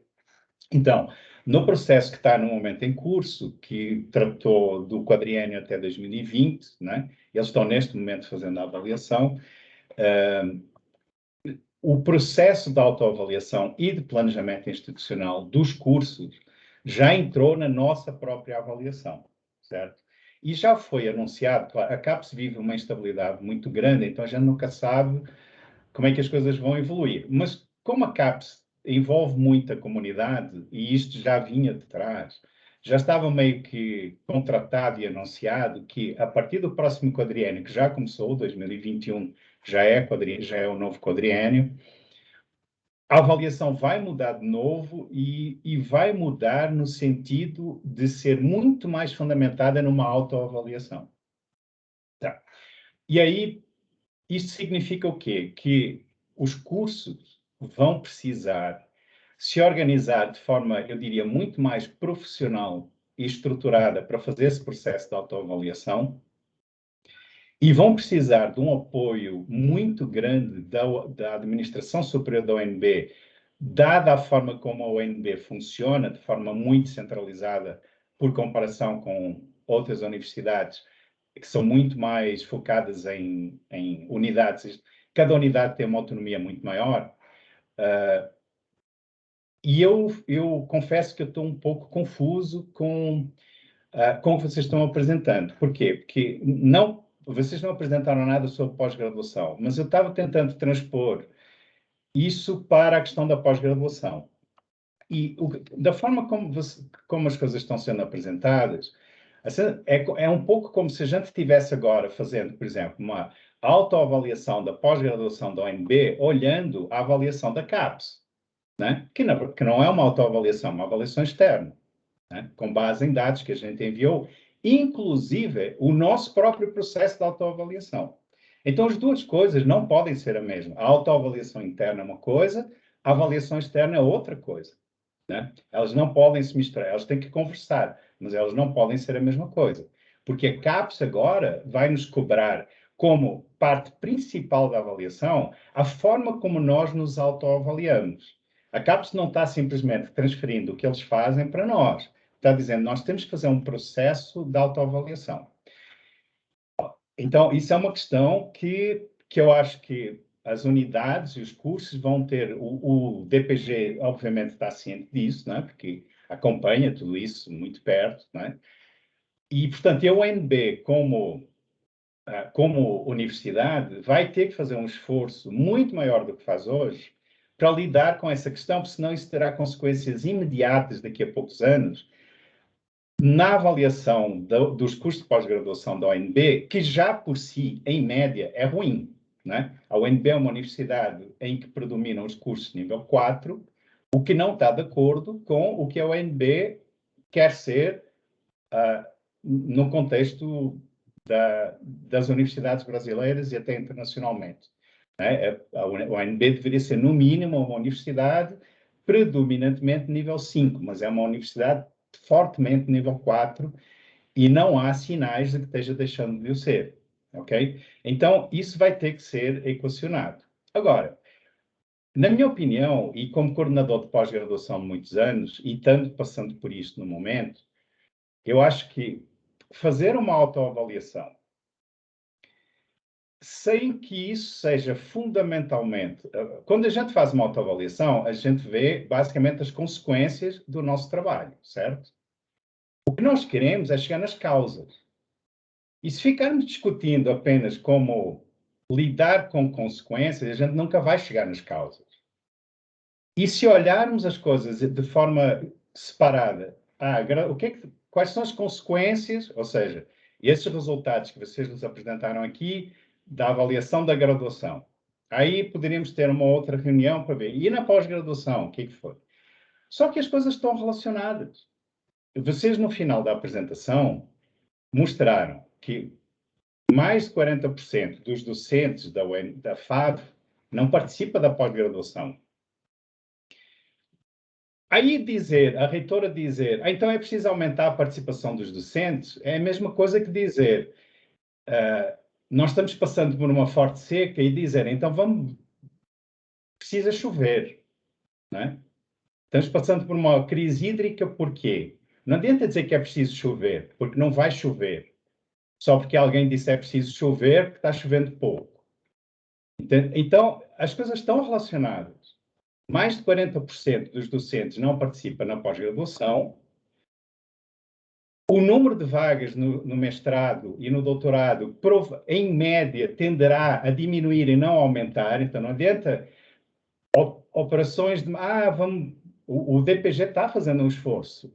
Acabou de abrir editais para dar um auxílio. Mas isso é absolutamente paliativo. Isso não vai resolver a causa. A causa são várias coisas. Quando a gente fala em aumento de vagas da pós-graduação, isso dificilmente vai acontecer num cenário em que não há dinheiro para fazer pesquisa no país.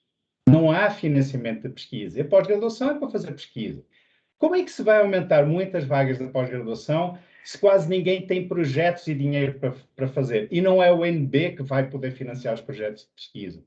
Ou seja, a solução para isso, ela não está unicamente e nem está principalmente nas mãos da UNB.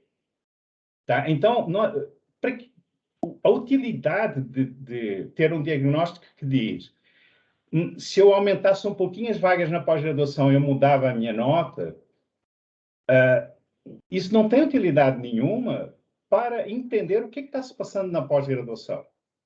Da mesma forma, quando a gente fala mais de 40% dos docentes não participam na pós-graduação, claro que não. Quando houve aumento de expansão de vagas de docentes, a UNB, e talvez esta reunião seja mais um exemplo disso, a UNB continuou a contratar docentes pelo DEG, fundamentalmente para atuar na graduação. É assim que se contratam docentes na UNB. Contratam-se docentes na FAV, se contratam os docentes assim. Você tem que dizer quais as disciplinas que vai dar na graduação, a carga horária na graduação. O foco de tudo é na graduação. Em 20 anos de colégio, de conselho da faculdade, eu cansei de ouvir docentes dizendo, nós somos professores da graduação e o resto é um complemento. Então, isso foi uma política institucional Isso foi uma política institucional. Quem conhece as outras universidades, por exemplo, uma USP ou uma UFMG, sabe que isso hoje não é assim. Ninguém entra numa USP se não tiver condições de, em curto prazo, entrar na pós-graduação. Dificilmente essa pessoa vai passar no concurso. Entende? Então, não adianta dizer é preciso aumentar a participação dos professores na pós-graduação. O que nós temos é que entender, olhar esses dados e dizer por que isso acontece? E neste caso, eu estou dando esse exemplo por quê? Porque a razão para isso está relacionada à forma como a faculdade funciona, talvez como a universidade funciona, como ela vê as prioridades, a contratação dos docentes. Então, a autoavaliação institucional e o planejamento institucional têm que considerar tudo e não apenas cada elemento da nossa atuação como se fossem coisas estanques. Né? Então, e para terminar, então, a grande dúvida que fica na minha cabeça como coordenador de pós-graduação é como é que, independente de ser eu, ser o próximo coordenador, independente de quem seja, tenho certeza que os outros estão pensando isso.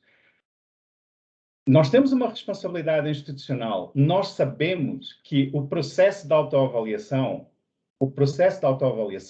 vai influenciar a nossa nota daqui a poucos anos. E isso, para ser sincero, me angustia. Isso me angustia. Porque nós temos que saber como fazer esse processo de autoavaliação de uma forma estruturada que nos permita atuar nas causas. É isso que a CAPES quer saber se a gente está fazendo ou não. Tá? E as causas, o que se passa na pós-graduação, não tem só estritamente a ver com a atividade da pós-graduação. Claro que quando vocês olham só as consequências, vocês mostraram 3 tabelas que elas estão todas relacionadas. A atuação dos professores na pós-graduação, o baixo padrão médio de nível de publicação, e olha que ali só estava quantidade, não estava qualidade. Tudo isso é um problema, só que isso tem causas. E nós, internamente, a CAPES, não pode estar, o avaliador externo não fica olhando as causas, não é a função dele. Ele fica olhando as consequências. Né? Nós temos que entender as consequências para poder olhar as causas, senão não vamos, de fato, mudar o curso da nossa atuação. Vamos estar sempre atuando só nas consequências e depois acabamos discutindo sala de coordenador de graduação como se isso fosse uma coisa estruturante. Né? Isso não é uma coisa estruturante. Nós temos problemas muito mais graves para resolver, muito mais importantes para resolver. Né? Ou sala do coordenador de pós-graduação, seja o que for. Essas coisas não têm importância nenhuma. Né? Se isso está no instrumento de avaliação, ok, vai lá, faz uma sala, mas isso não vai mudar, na essência, a nossa natureza, a forma como nós trabalhamos e a nossa qualidade. Certo? Então, eu realmente, eu gostaria de novo de agradecer, assim, eu acho muito importante que a universidade faça esse trabalho, a gente precisa muito da ajuda de vocês, mas eu acho que é preciso um pouco de discussão sobre, inclusive com o DPG, porque assim, o DPG, por exemplo, colocou, para nós todos colocarmos no relatório todos os cursos de pós-graduação da UNB, um texto que ajudou a colocar um texto padrão, dizer os esforços que foram feitos ao longo de 4 anos da avaliação institucional. Mas, em rigor, ao longo de 4 anos, nós não conseguimos verdadeiramente ter um apoio para fazer um processo de autoavaliação institucional. Entende? Enquanto que, por exemplo, a Universidade de São Paulo, sabendo que ia ser sujeita a essa avaliação, padronizou para todos os cursos, não é? Para todas as unidades, padronizou para todos os cursos a forma como os cursos se iriam autoavaliar, porque sabia que, passado 3 anos depois, aquilo ia estar no relatório, e isso vai ter um impacto enorme na avaliação da USP agora este ano, porque não vai haver um único curso da USP que alguém vai dizer não foi feita uma autoavaliação institucional padronizada, mais profissional. Entende? Ou seja, uma coisa é a autoavaliação genérica da UNB, outra coisa é daquele curso. Tá? Então, a gente tem que ser um pouco mais focado em entender como caminhar e não apenas ficar olhando o que o avaliador externo falou de nós, basicamente. Porque, no fundo, eles não estão falando nada que a gente já não saiba e depois a gente acaba só se queixando de coisas que são detalhes e que têm óbvias injustiças ou têm correções, só que isso não vai nos levar a lugar nenhum, porque não adianta dizer, está tudo bem, é só corrigir aqui esses pequenos problemas. Não, não está tudo bem. Não está tudo bem. Não está tudo bem. O nível, a avaliação também no Enem, desculpem, no ENAD, dos nossos estudantes de graduação, já foi muito melhor do que é hoje. Ela vem decaindo. Então, será que o problema é nosso ou mudou o perfil dos estudantes? Alguma coisa está se passando. E para mim a autoavaliação serve para tentar entender entender porquê. Porque o que está acontecendo a gente já sabe, mas tentar entender porquê. Porque ela vem caindo, o nível médio vem caindo. Isso é fato. Isso é fato. Agora, porquê? Se você perguntar ao estudante, ele nunca vai dizer que é por causa dele, por fatores relacionados, intrínsecos ao alunado. Vai olhar para aquilo, vai olhar para o outro lado da universidade. Nós temos que olhar para tudo, temos que olhar o todo e tentar entender porquê. Tá? Era isso, e mais uma vez obrigado pelo trabalho de vocês. Obrigada, professor Vitor, pela sua fala. Eu só queria colocar uma coisa, assim, historicamente na Universidade de Brasília, essa parte de avaliação, ela sempre se... Assim, não é nem, na verdade, na Universidade de Brasília. Na verdade, a parte de avaliação do MEC, ela sempre foi diferenciada mesmo. Os sinais, ele sempre teve uma preocupação de avaliação com a graduação, como o senhor mesmo pontuou, essa preocupação da CAPES com autoavaliação, ela é recente, no final das contas. A gente tem estado em contato frequente com o DPG para poder inserir, na verdade não, porque na verdade, como a gente, desde 2002, nós temos essa preocupação de autoavaliação aqui na universidade e com avaliações externas também, na universidade, sempre focado pela graduação. Por quê? Porque os atos regulatórios, eles sempre foram voltados para a graduação. Nós nos colocamos à disposição do DPG, o DPG ele tem feito políticas voltadas para isso, mas eu reforço, o MEC mesmo, ele sempre teve o foco para a graduação em relação à autoavaliação e avaliação externa. Como você mesmo colocou, a CAPES está numa situação instável, e eu só reforço que muitas das políticas que você colocou como culpa da UNB, elas são políticas de Estado, na verdade. Políticas de contratação de docente, política de orçamento, elas são políticas de Estado, não são políticas da UNB. Infelizmente, a situação que a nossa universidade está... e as mãos atadas, que eu acho que o cenário que o senhor colocou, que nós temos mãos atadas e que nossas políticas, nossas propostas são marginais, elas são em parte por causa disso, porque realmente nós estamos num momento muito difícil para o ensino superior, para a educação e para o ensino superior como um todo. E isso, na minha visão pessoal, aí eu já acho que isso não impede que nós possamos tentar, vamos dizer assim, ainda assim, concordo com você que são medidas paliativas, e falei isso quando coloquei a questão de aumento de vagas, falei que era coisa pequena, de curto prazo, de paliativas mesmo, mas que isso aqui ainda não significa que nós não possamos nos debruçar, porque, assim, às vezes você dá um suspiro aqui, uma pequena medida ali, isso não significa que a gente não possa fazer pequenas melhorias ali, aqui ou ali, que realmente possa ter melhores respostas sempre que possível. Bom, essa é a minha visão. Não sei se o Guilherme ou o Danilo queiram acrescentar em alguma coisa.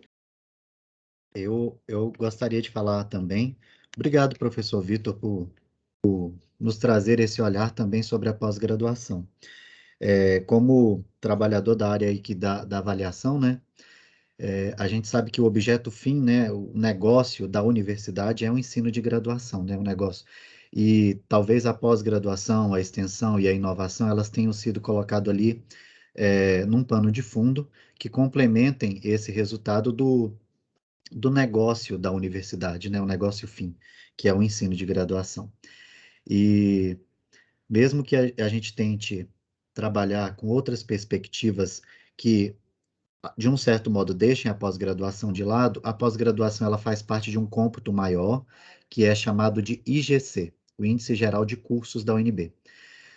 Assim como o ENAD, o IDD e esses outros indicadores compõem o CPC, né, que é o que garante a qualidade mínima do curso, a pós-graduação, as informações do censo, a qualificação dos nossos docentes, elas compõem um conceito chamado IGC. A UNB ela passou por uma visita institucional, onde ela teve ali o seu IGC, né, o seu CI, um conceito institucional de conceito 5, é a visita das instituições. E quando a gente tem o resultado dos ENADs dos estudantes, a gente tem ali o cômputo do IGC, que dá esse conceito institucional, né, o Índice Geral de Cursos, que aí a gente fica com nota 4. Infelizmente, a avaliação no Brasil, ela tem sido olhada com outros olhares, que é a de ranqueamento, né, a de classificação, mas principalmente de distribuição de recursos. Vocês têm 4 programas de pós-graduação e eu tomei a liberdade de consultá-los aqui, né? Agronegócios, ele teve o conceito institucional pela CAPES de 4, ciências animais só tem mestrado, ciências animais tem conceito 5 no mestrado, 5 no doutorado, saúde animal e agronomia também tem conceito 4. E aí a pergunta que a gente nos faz é, qual desses tem a chance de conseguir mais recursos num processo de oferecimento de bolsas ou um projeto que invista em pesquisa? Certamente é aquele que tem a maior nota, né? E aí a gente busca pensar, né? Por que somente esse tem a maior nota e os demais têm nota 4? Se são todos usam às vezes a mesma estrutura, né? Os mesmos equipamentos de laboratório, né? Eles têm o mesmo corpo de professores com a mesma capacitação e qualidade técnica, né? Quiçá, né? Limitam ali nas publicações nacionais e internacionais, nas mesmas revistas. É fato, né, que isso também se reflete na Universidade de Brasília. Vai ganhar mais recursos, né? A possibilidade da UNB ter mais recursos é se ela tiver nota maior do que outras instituições. E isso nos coloca a pensar também nesse exercício. Como é que a gente pode, a princípio, conseguir maior nota, né? Porque a ideia do MEC se tiver com nota abaixo de 3, vamos fechar esse curso, né? Infelizmente, ele não vai nos dar recursos a mais se nós tivermos nota baixa. E os indicadores que nos permitem, através do nosso estudo preparatório que a gente fez, né, modificar a nossa nota, um deles se reflete a isso, né? A gente tem um maior controle na parte de graduação, então a gente centralizou muito esse aspecto da graduação e dos processos de avaliação no DEG, enquanto a pós-graduação, por uma estratégia da própria UNB, ela tem dado mais liberdade aos programas para que busquem os seus recursos. Ela apenas divulga editais. Agora a gente está entendendo que o movimento é diferente, professor. Né? Então, assim, a gente precisa da pós-graduação. Não adiantava a pós-graduação ser excelente enquanto os cursos da UNB estavam aqui, por baixo. E aí a gente, então, incentivou a formação de professores para aqueles que não tinham mestrado, conseguir adquirir doutorado. A gente fez esse edital de apoio para aumento, né, de produção, que a gente precisa de professores que produzam também, né, para que outro indicador, que é a quantidade de publicações, ela venha. Mas se a UNB não direciona recursos para que o professor possa pagar uma publicação na Nature, por exemplo, a gente não vai conseguir chegar no patamar que a gente quer. Então, antigamente não havia esse tipo de apoio institucional, né, de pagar para o professor ir para um congresso, pagar para o professor publicar um artigo, né? Então, assim, a gente tem feito outros tipos de investimento que nos é permitido. Certamente, o corte de recursos ele vai ser contínuo nas instituições públicas federais, e a gente vai ter que se virar com aquilo que a gente tem. Uma das nossas estratégias tem sido feita através do rodízio de recursos.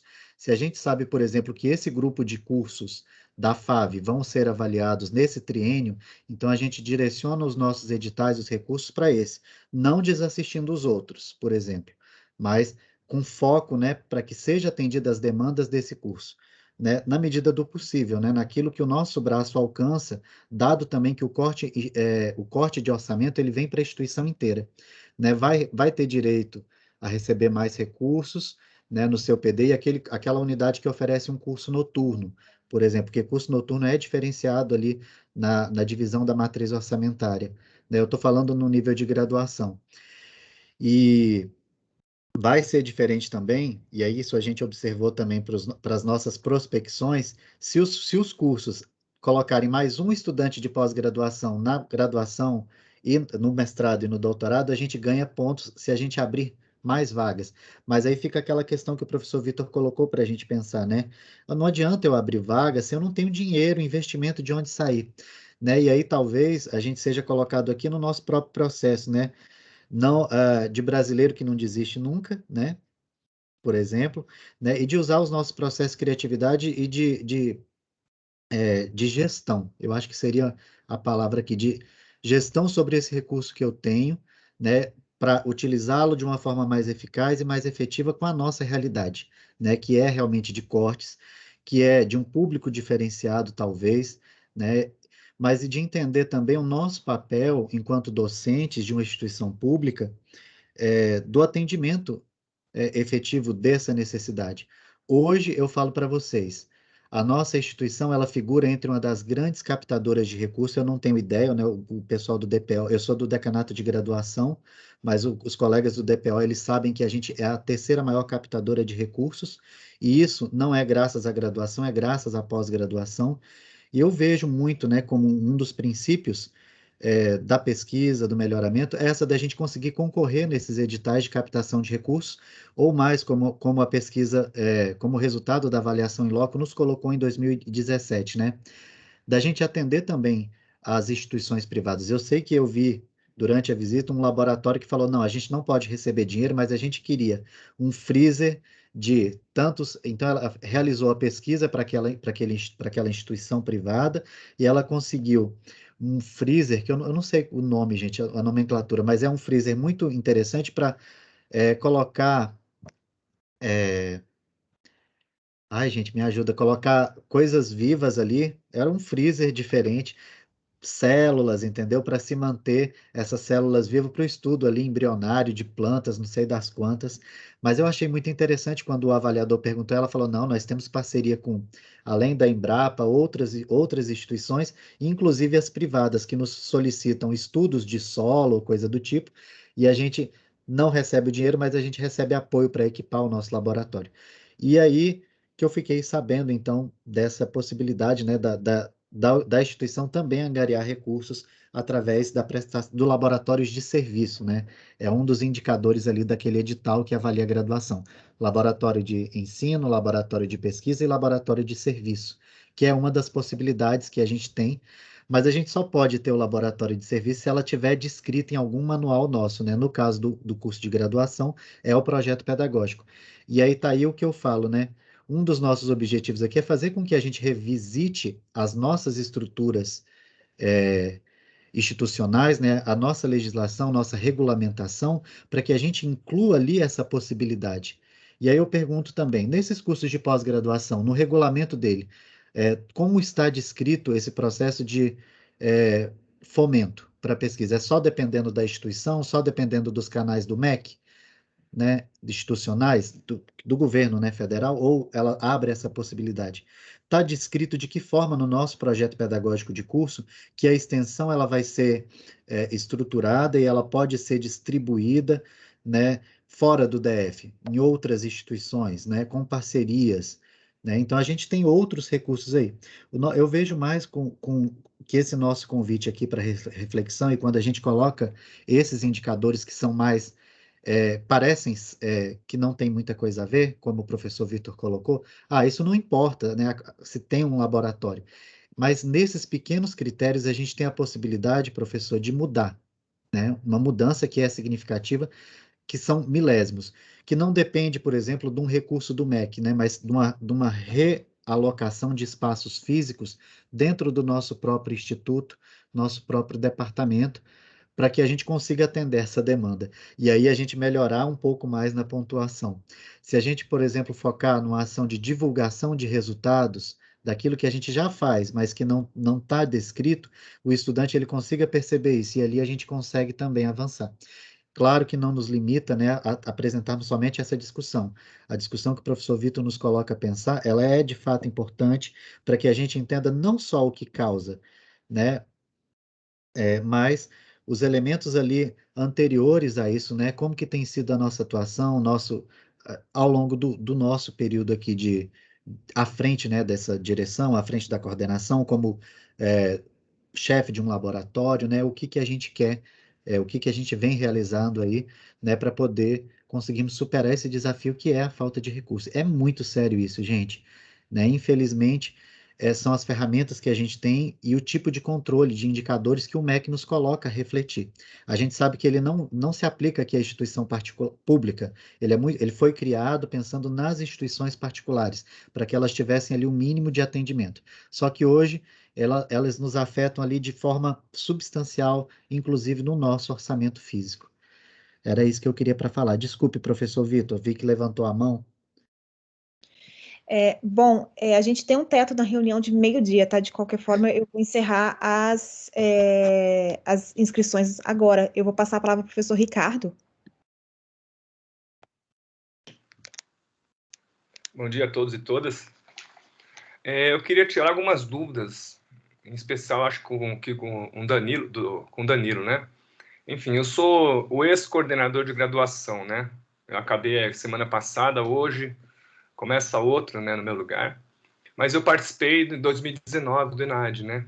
Então eu fiquei com uma dúvida quando você falou, Danilo, que não houve essa visita em loco, né? Eu acho que esse relatório que o senhor mostrou foi de 2019, da última avaliação, né? Então, a primeira pergunta é essa, eu queria saber sobre essa visita, né? Porque a gente não foi informado, né? Não me lembro de terem falado dessa visita em loco, né? Senão ela ocorria com certeza, e o quanto que a gente pode ter sido prejudicado, né? Na ausência dessa visita. Queria também reforçar aí a importância disso ser divulgado para os alunos, né? Para os discentes, porque eu lembro muito bem que no final de 2019 foi realizada uma palestra ali, né? Para tirar as dúvidas do ENAD. Foi lá na reitoria, né? Tava você, tava o Cristiano. E eu lembro que só tinham 4 alunos da veterinária, né? Que nem na reunião de hoje. Hoje tem 36 presentes, só tem uma aluna da veterinária, né? A gente tem 498 estudantes. E eles não estão todos em aula agora, né? Tem 3 semestres em aula neste momento. Então, assim, o pessoal não dá muita importância, não tem muito interesse, e isso afeta, né, diretamente aí os recursos, enfim, né, na faculdade. Então, a importância, se isso aí, né, o ENAD, o aluno é obrigado a responder aquele questionário, mas esses outros de autoavaliação, ele não é, né, e a gente tem reforçado, eu mando via Teams, via e-mail, via Zap, e a gente não tem a participação, né, efetiva. E, por fim, eu queria saber sobre esse relatório que você falou de atividades da coordenação. Também eu desconheço esse relatório. Eu estou saindo da coordenação, fiquei 2 anos, e eu não sei aonde fazer esse relatório, né? Então, se isso foi importante para uma próxima avaliação, sim, eu queria preencher esse relatório. Obrigado. Vou ser bem breve, professora Andréa. Só reforçar uma coisa aqui, professor Ricardo. A gente mandou um convite no InfoNB, a gente mandou um convite para a direção, o convite era aberto para a comunidade toda. Então, a ideia era, na verdade, que alunos, técnicos e professores estivessem presentes aqui. A ideia era exatamente essa, de que fosse aberto para toda a comunidade. Danilo, desculpa te cortar. Tá joia, tudo bem. Bom, infelizmente, como diz aí, né? Gente, a gente tem que obrigar o aluno a ser avaliado. É horrível isso, né? Participar desse processo de avaliação. Né? Como o ENAD faz, mas é assim que acontece. A visita em loco, professor, ela acontece quando o curso não é elegível para o ENAD, né? Então, assim, para ele ser elegível para o ENAD, a gente tem que ter pelo menos 100 cursos no Brasil, com pelo menos 200 mil formados aí, sei lá, no ano, né? Então, assim, eles colocam um recorte, não é 200 mil, né? Mas, assim, a gente tem que ter um número X de curso. É o que acontece com gestão de agronegócio, bacharelado, né? Não tem a quantidade suficiente que não vale a pena colocar ali, então eles passam sempre por visita em loco. No caso de agronomia e medicina veterinária, tem cursos suficientes no Brasil, então vale a pena que isso seja realizado, né? Essa visita que é nacional, né? A do MEC.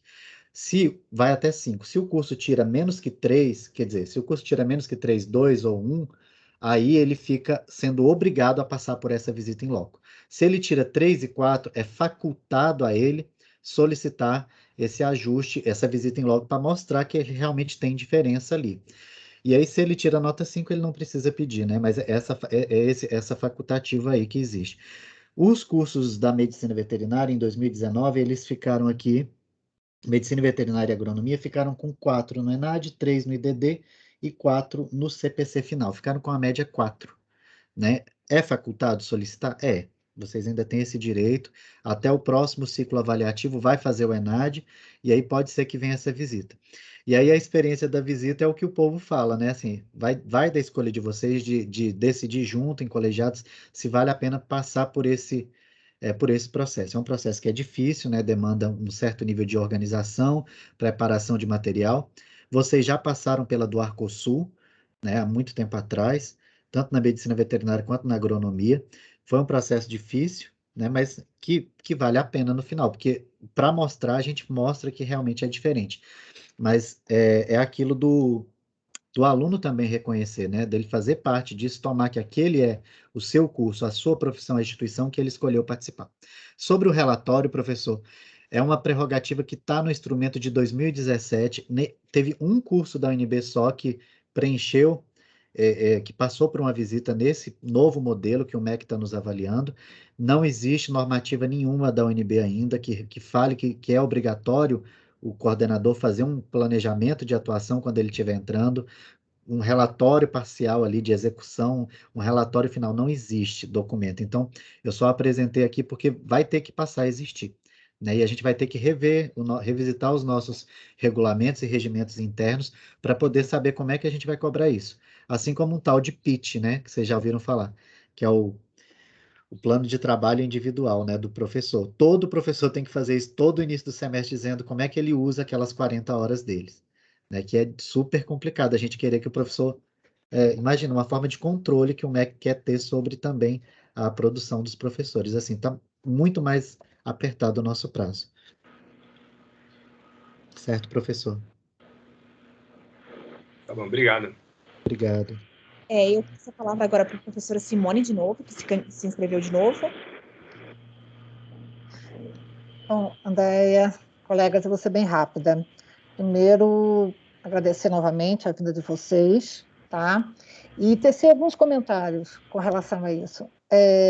Esse ano a gente está tentando fechar pequenas reformas da nossa faculdade, por conta da estrutura que a gente não tem conseguido dar conta, entendam, não é porque falte o dinheiro em si, mas porque a gente não conseguia resposta das empresas que são licitadas, tá? E que aí é uma outra história.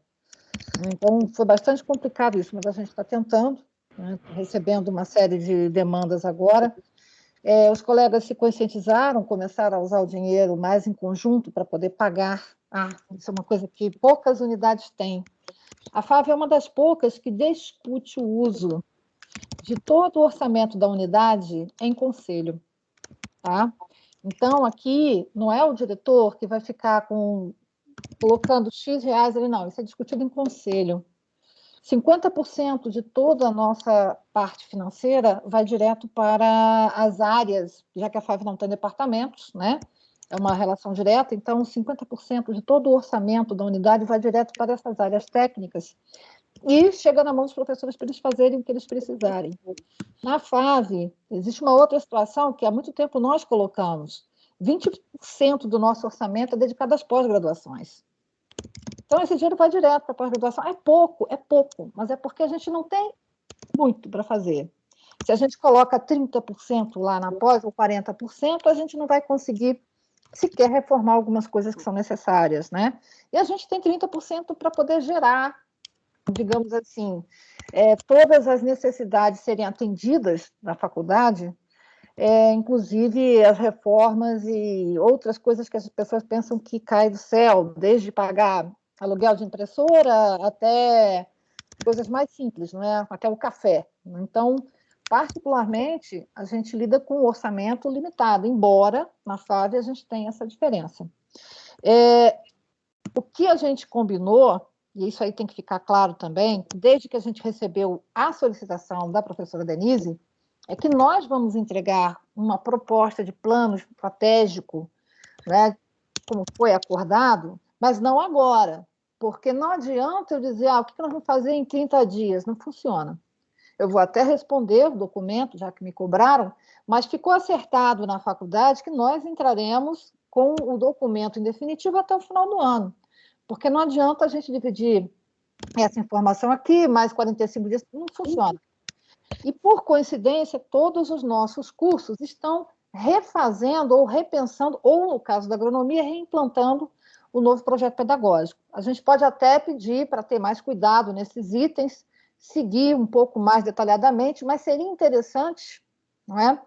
Que aí, Danilo, principalmente que eu sei que a sua área uma prévia do que nós temos que conter nesse projeto pedagógico e que não esteja naquele modelo atual que nós recebemos, porque dá para a gente reestruturar já pensando nas possíveis avaliações, tá? E só para fechar, o Vitor tem toda a razão quando ele comenta sobre a forma de contratação que a gente está vivenciando para docente na Universidade de Brasília.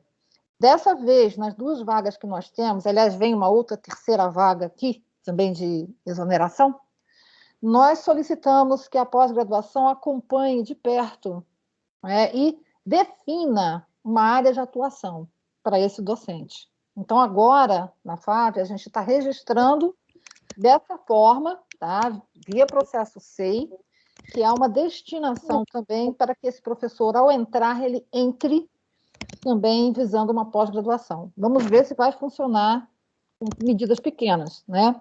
Embora eu acho que 20% de orçamento de uma unidade como a nossa não banca a pesquisa, mas ajuda alguma coisa, né?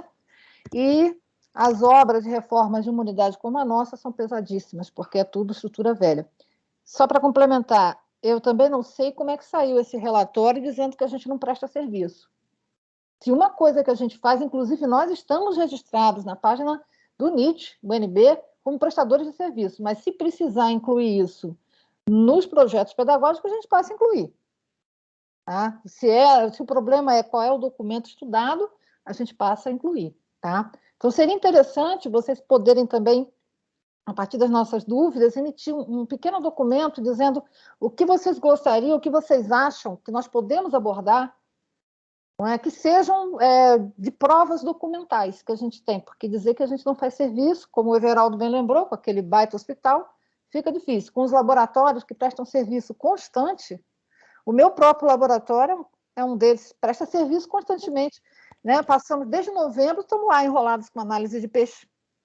Por quê? Porque o GDF pediu, né? E a gente está fazendo, é um diagnóstico que não é cobrado, mas... Assim... Gente, licença, Simone, atendendo o Exército também, nós estamos atendendo o Exército, viu?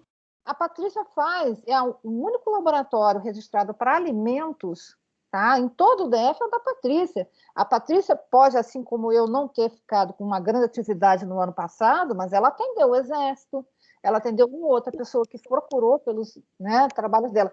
Se o problema é constar, sem ser fora da página da FAV, a gente consta, tá? A gente consta também. A gente escreve isso no projeto. Mas eu gostaria de receber essas orientações, tá, gente? E, novamente, muito obrigada. Desculpa que a gente já está passando da hora de vocês.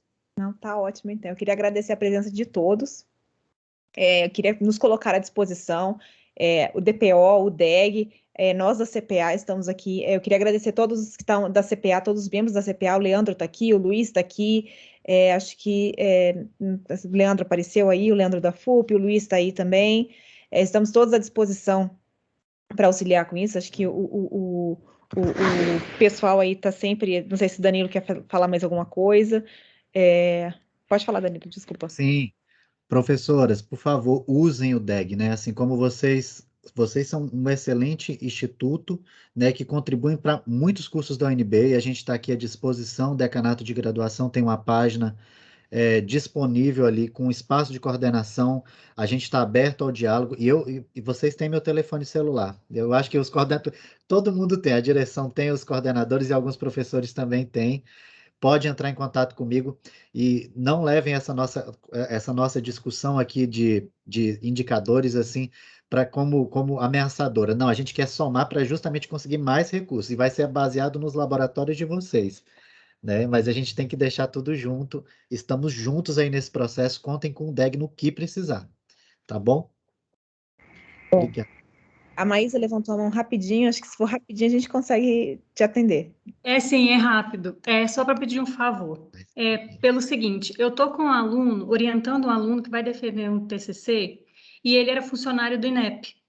Então, ele detectou alguns gargalos e fez uma proposta para mim, como coordenadora, de nós trabalharmos. Então, ele ficou um período de 4 anos, ele trabalhou diretamente com todo o processo dessas provas, e tem alguns pontos que a gente levantou, só vou trazer aqui para vocês, e exatamente uma das discussões é essa.